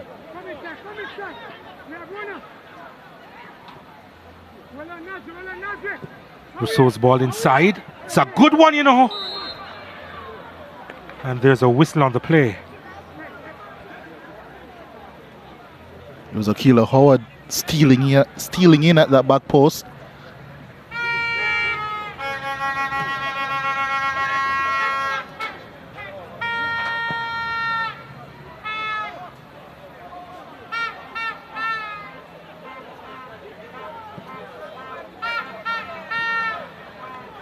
Yeah, I was mentioned before that O'Shane Staple is on the left-hand side. He's usually operating on the right-hand side. Of course, Lewis has gone over on the left-hand side for Harbour View.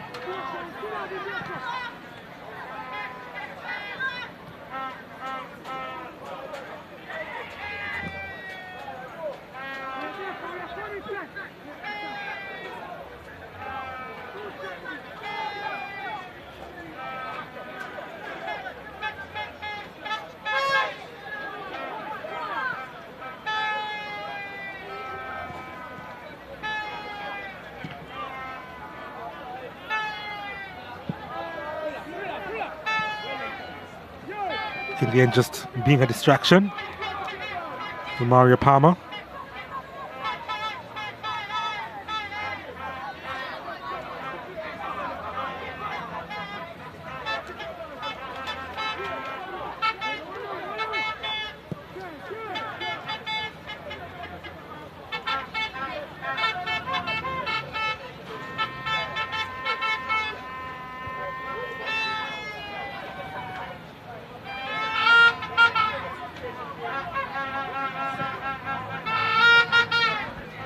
Harbourview trying to make inroads into the attacking third.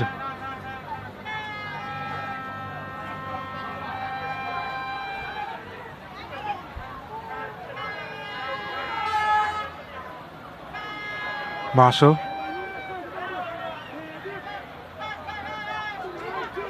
Howard. Walsh to Marshall. Ambitious.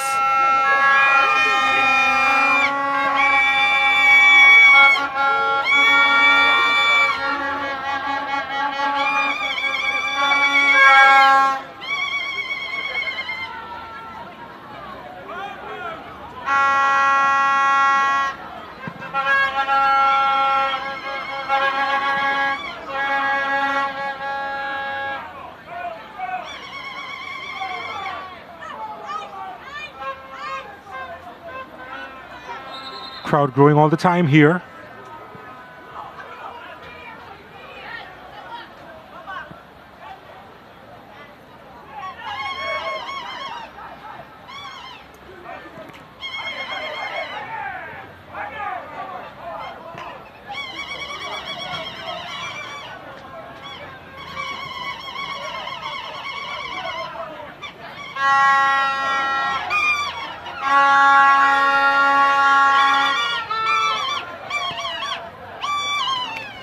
Staple. Daly. Smith.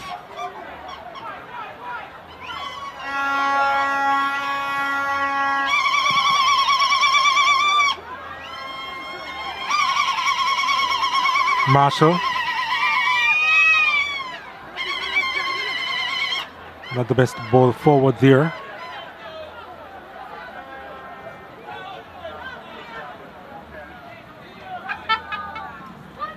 Ball coming inside, overcooked. The tempo of the game has certainly dropped a bit since that equalizer from Portmore. Harbour View not quite attacking as well as they were before. You think they'd be more pleased with the scoreline? Oh, definitely. Especially the way how the game has gone. Portmore certainly has had the better chances over the first 75 minutes.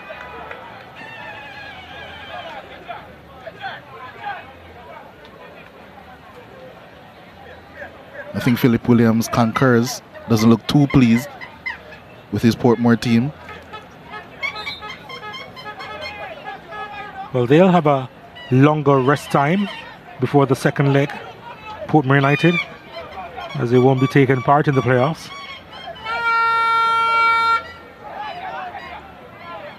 Driver, car license 2719 KJ. The vehicle is damaged. Please go and check on it.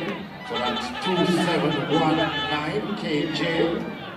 The vehicle is damaged. Please go and check on it.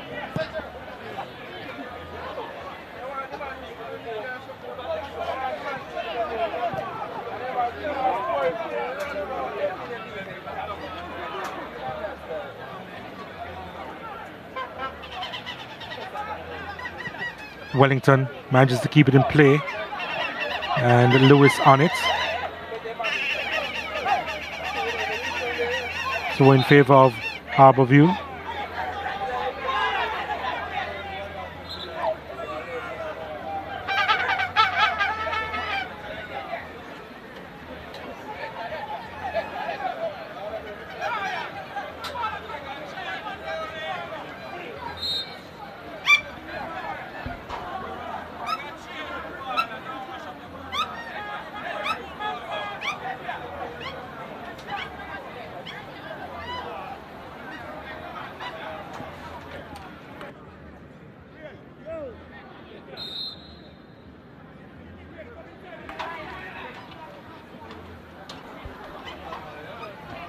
Harbour View free kick here to be swung in by Staple.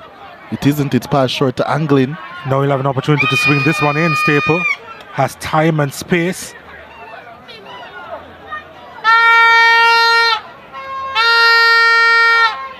Smith fires that one in. They were appealing for a handled ball.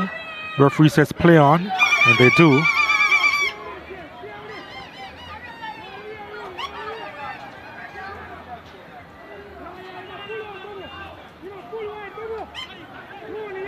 Here's Portmore United. The ball coming inside too close to Palmer.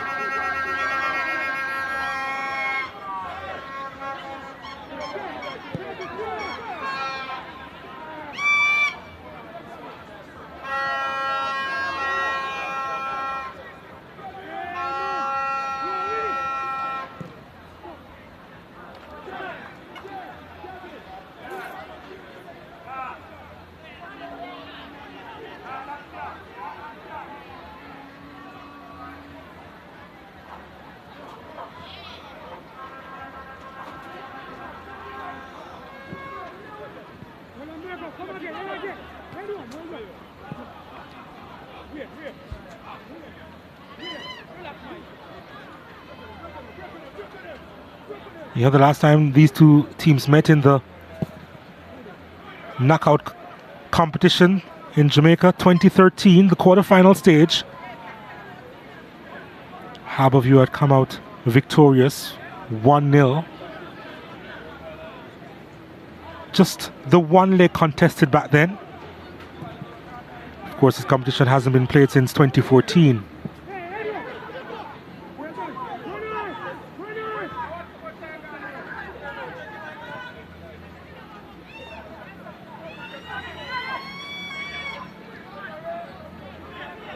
Picked up by Anglin. Anglin sends it out wide to Roger Smith. Heading to the byline. And that's a good header away from Young.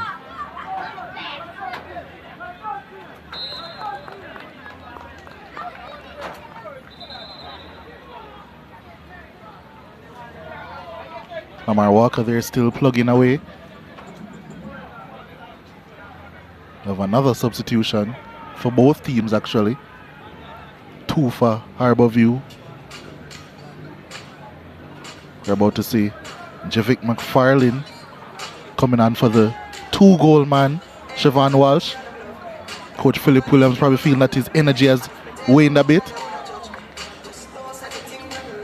And another goal scorer will be coming off. Well, both goal scorers for Harbour View actually. The first goal scorer first, Jashan Anglin, will be replaced by Jamon Shepherd. Then we'll see Garth Stewart make his way onto the pitch. Big disparity in the play styles for these two players, but Garth Stewart coming on for Krista J. Daly. So all goal scorers currently off the field in this 2-2 encounter. Let's see if any fresh legs will make a difference.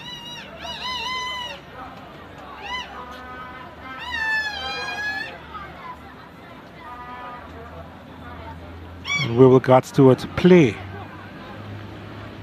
He's been experimented on in terms of turning him into a striker at times for Harbour View this season.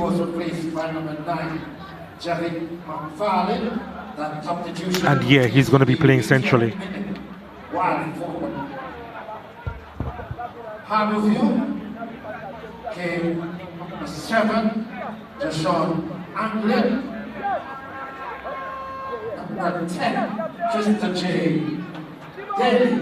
Both goal scorers for Harbour View. They were replaced by number 30. There's a ball inside, looking for Stewart! Oh, they came so very close to going ahead. And Stewart with his first touch, almost the magician. Here's Staple now. Staple's ball inside. Not the most convincing clearance. And Marshall, well, the play was called back. And the Portmore with the free kick. And immediately we can see the value of Garth Stewart. No one really to contest him in the air. We just couldn't get the right contact, and now both teams, in addition to their 2 goals, have hit the post. Both hitting the same exact post actually, after Siobhan Walsh did so in the first half.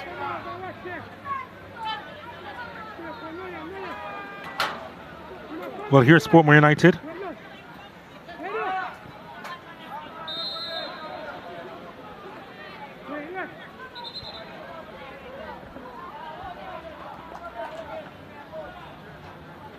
Portmore going to make a couple more changes.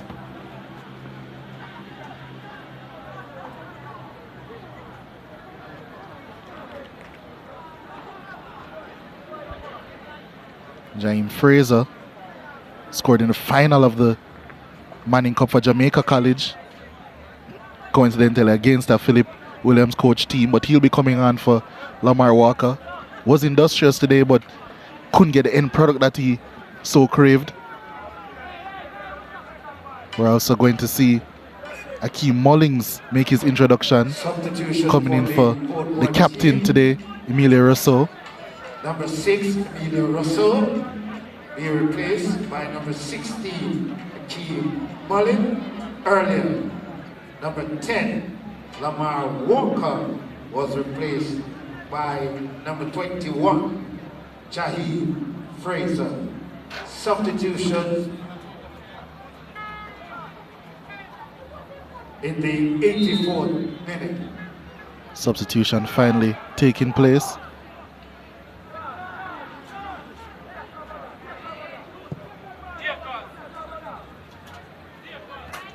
Well, Stewart continuing to make a nuisance of himself since he's been on the park. The 2 Harbour players colliding while Williams goes across to collect.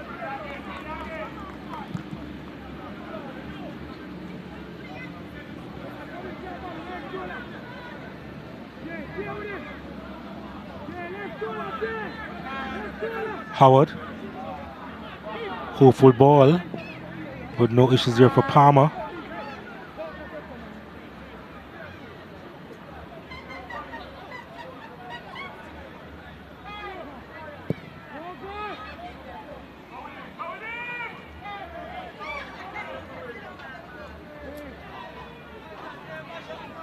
Oh, he's lost it in a dangerous place to Lewis. Lewis on his left. Tame shot in the end. Yeah, ended up dragging that one. Still an opportunity for Harbour View.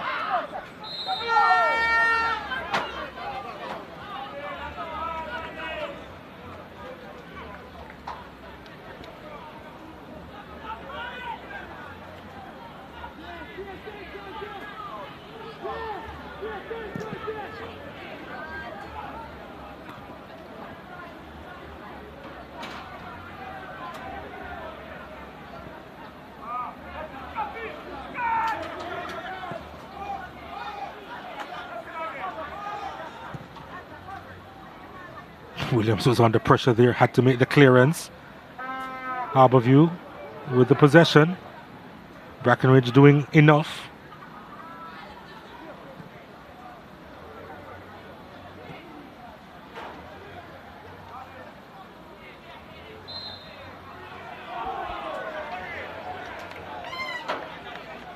Jameson certainly disagrees with the call there. Alex Marshall working hard for his team.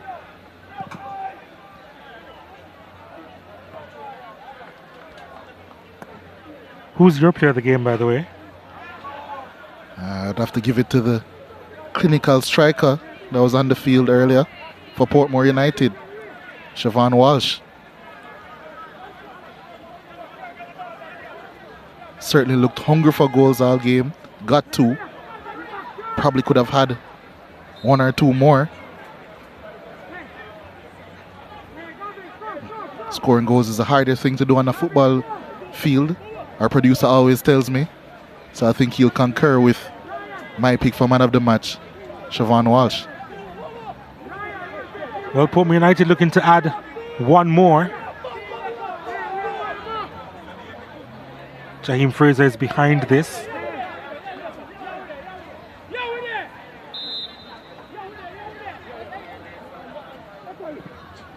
This one sent inside at the near post. Handled.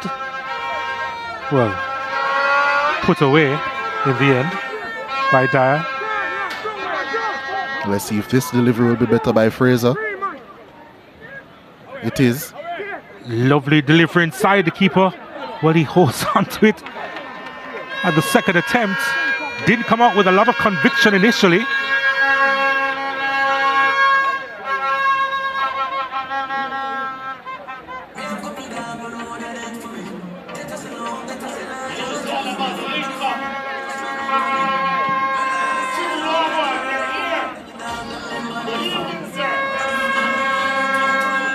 And he's going to need some attention. Omaria Palmer.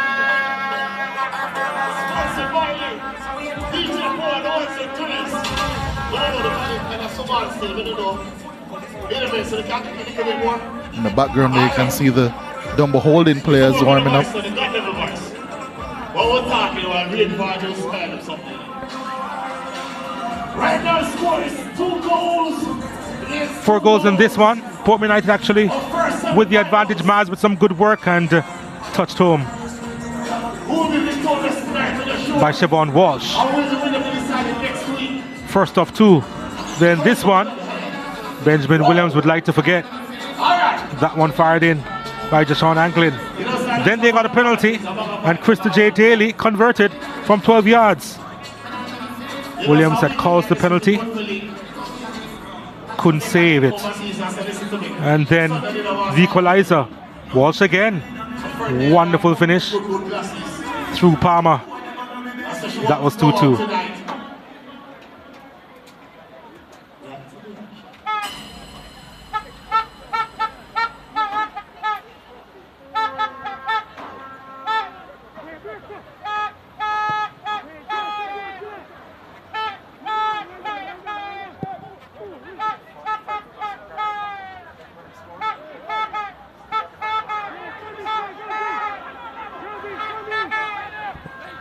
This one played inside the area, and Harbourview, they just managed to clear. We're hearing that 7 minutes of stoppages will be played here.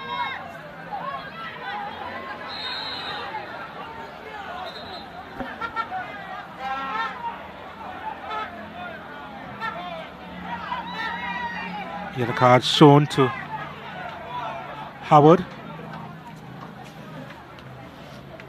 Still time for another goal here.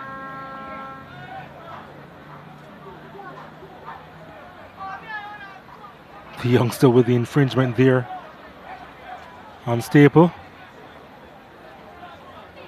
Pretty much tells him that it had to be done. Official indicate minimum 7 minutes of added time to be. Just to confirm the yellow card there to Howard. Also in minute 90, number 3 of Julio Howard was cautioned. Well, Staple's going to opt for the long throw here. So that's Portmore United, number 3 of Julio Howard cautioned in the 90th minute. Stewart can create some problems if he's on the end of it. Wasn't quite on the end of it.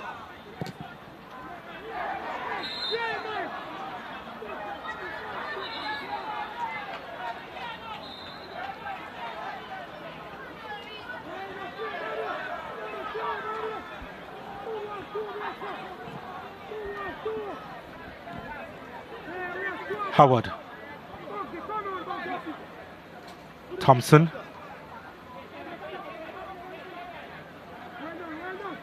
Still Thompson, trying to sneak that one across to Marshall.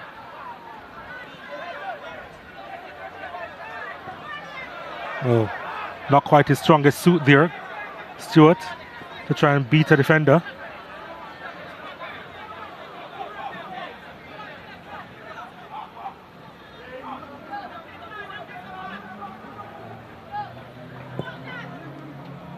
Good pressure applied there.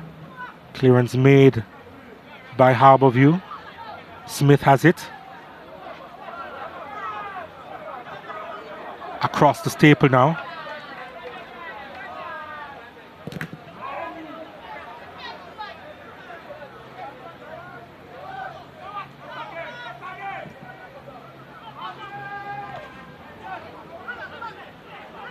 They don't have quite the point person that they did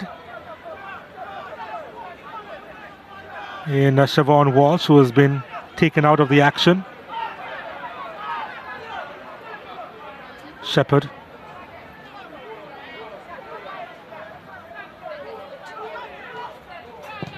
Burton gave it up. And Marshall has it for Portmore United.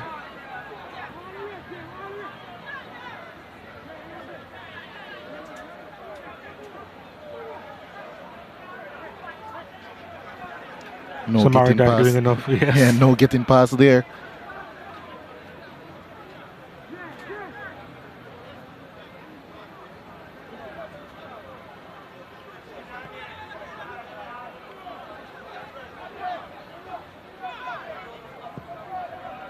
Which one of these teams will nick one? Have about 4 minutes remaining in stoppage time.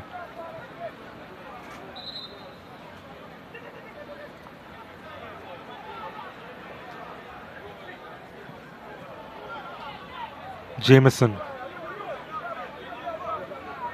bringing in Staple.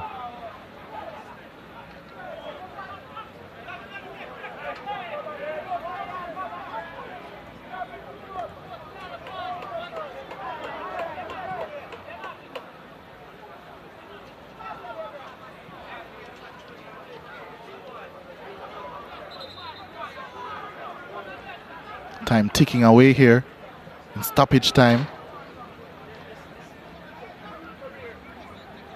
3 minutes left to play. Well, it has come across. Portmore United players were appealing for a handled ball. There was nothing in it. Wellington trying to thread that one through. Burton took forever to make up his mind as to what to do in that position.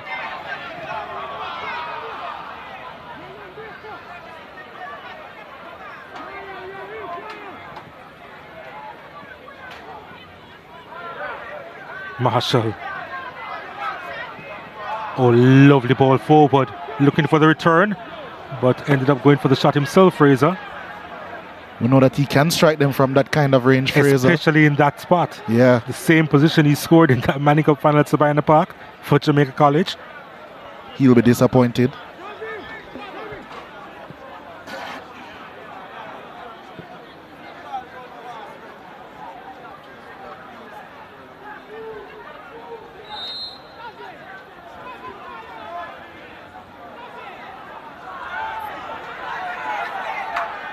Burton, I think he's probably run out of gas. McFarlane now for Portmore United. Last touch of McFarlane.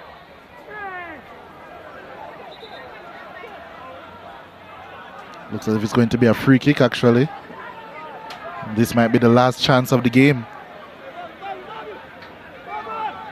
Yeah, a free kick has been awarded. And it will be Fraser to swing this one in. Can call this one corner territory.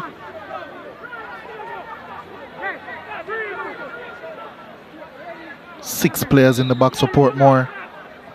Well, Fraser's delivery. We'll have another opportunity here. Lofted inside.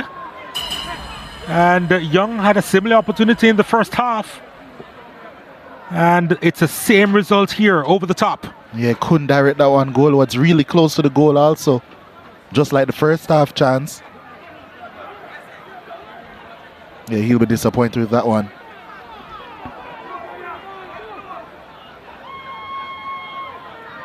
Shepherd trying to play that one through to Stewart. They just managed to clear their lines, Portmore United. Helter-skelter inside their own penalty area.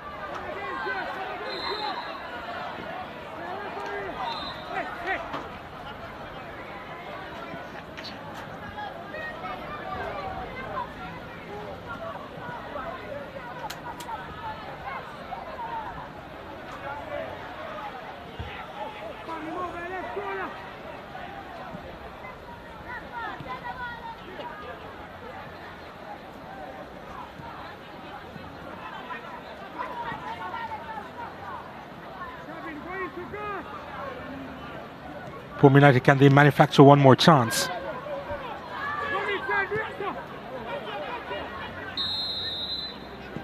That's it. That's the end of the game. The end of the first leg semi-final in the Lynk Cup. And it's pretty much all squared here after 90 minutes. 2-2. Siobhan Walsh with a couple of goals to his name, and it included the first and the last in this encounter. And Anglin and Krista J. Daly from set pieces had scored the equaliser as well as the go-ahead goal in this one for the Stars of the East. And as we're midway through the tie, still tied up, 2-2 the score. 2-2. The second leg next Friday, 7:30, right here at the Stadium.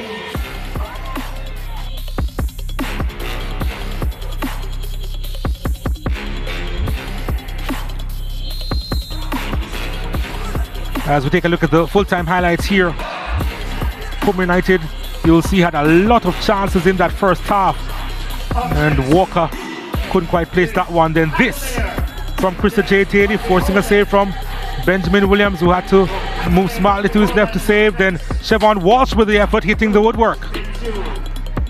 Wonderful hit that was from the striker.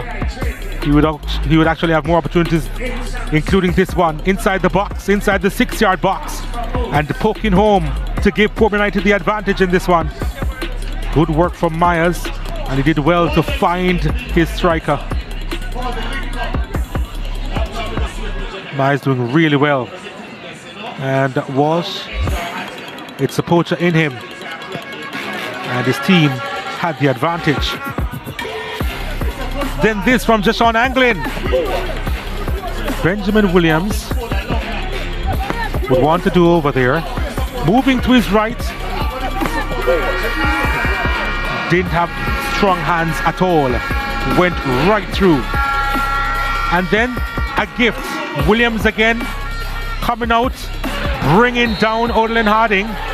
And it was an easy call for referee Hamilton. And Krista J. Daly converted. And that was 2-1 to the Stars of the East heading into the halftime break.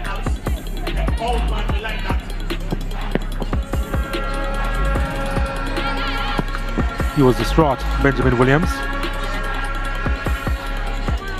To the second half now. Rousseau's ball inside, punched away by Palmer. And then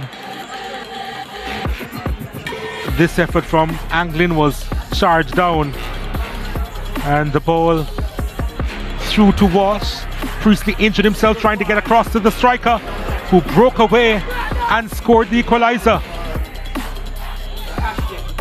All in the aftermath of Harbourview on the attack with a corner.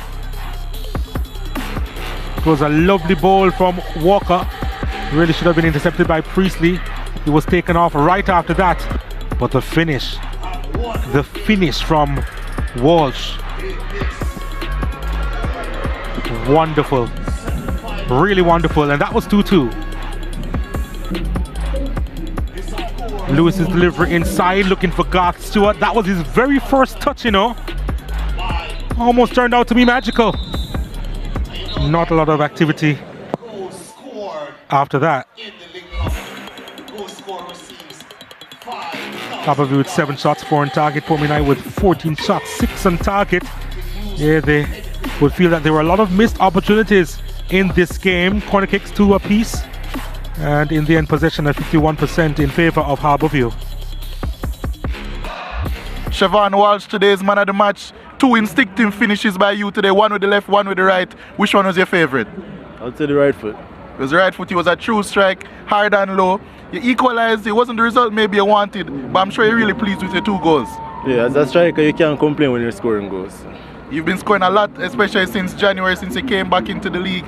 What has brought about this great form from you? Is it coach's instructions or just something within yourself? I think it's all around, because you have the players, you have the coach's instructions, and then you have me just having that self-belief. So it's all around stuff. So now with your goals in tandem with the creativity behind it, you just bigged up with your teammates just previously. Do you think that Portmore still has what it takes to go all the way in this Lynk Cup? Yeah, we believe in ourselves. I think we can go all the way. I know you're scoring goals. This Harbourview team, they made it very difficult for you in certain aspects. What type of challenge are you expecting, especially in the second leg next week? Well, Harbourview is a very quality team, good tactical team, so they have good defenders. They knock the ball well, so if I'm a striker defending too much, might get winded, but I just hope to stay in front of the frame of the goal and get some goals. All right, thank you very much. 2 great goals today, great performance, and congrats on the man of the match. Thank you so much. We're now moving to his coach, Siobhan Walsh's coach, Coach Philip Williams of Portmore United. Coach, your team looked really good in the first half, but in the end, it was 2 lapses of concentration, conceded 2 goals. But I'm sure you're really pleased with how they got back into the game. Yeah, the level of concentration, I mean, those 2 goals could have break our spirit, but I mean, the guys showed a level of maturity and concentration out there, and we got back in the game. I asked you before the game about your attacking threats, especially up top Siobhan Walsh, and he certainly didn't disappoint today. Yeah, definitely. He seems to be relishing the knockout, and we're happy that he's scoring. Yeah, it's not only that as well. The midfield today was very workmanlike. The wing backs were also up and down all game. What type of instructions did you give to them? I mean, we were prepared to play without the ball today. We know that Harbourview is a very good ball playing team, so we know that we had to match them in terms of our workmanship, and the guys put in a good shift tonight. All right, thanks, coach, and best of luck next week. Yeah, man, thanks much. Now we're moving on to the other coach of the evening, Coach Ludlow Bernard, coach of Harbourview.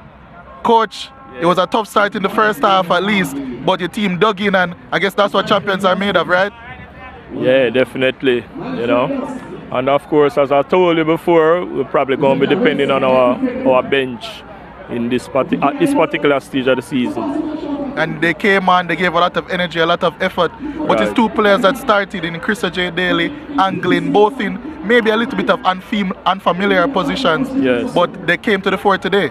Yeah, well, we basically have to make some adjustments due to some absentees, you know, so we ask each person to play a particular role, and I think they acquitted themselves very well, you know. That goes to show that with a little discipline we can get the job done. Portmore made it very difficult for you out there today. What type of instructions did they give, especially at halftime, to really counteract what they were trying to do? Halftime really, you know, I just asked for the management of the game. It's just unfortunate that they caught us on account, and probably Priestley, you know, could have made a better decision in terms of, you know, dealing with that ball. But I think we managed the game thereafter. We'll keep it at 2-2 and we'll live to fight another day. All right, thanks, coach, and of course, best of luck next week. Thank you very much. So, one semi-final, first leg semi-final, done and dusted. Harbourview and Portmore United locked at 2 apiece. Up next, Cavalier against Dunby Holton. Stay with us.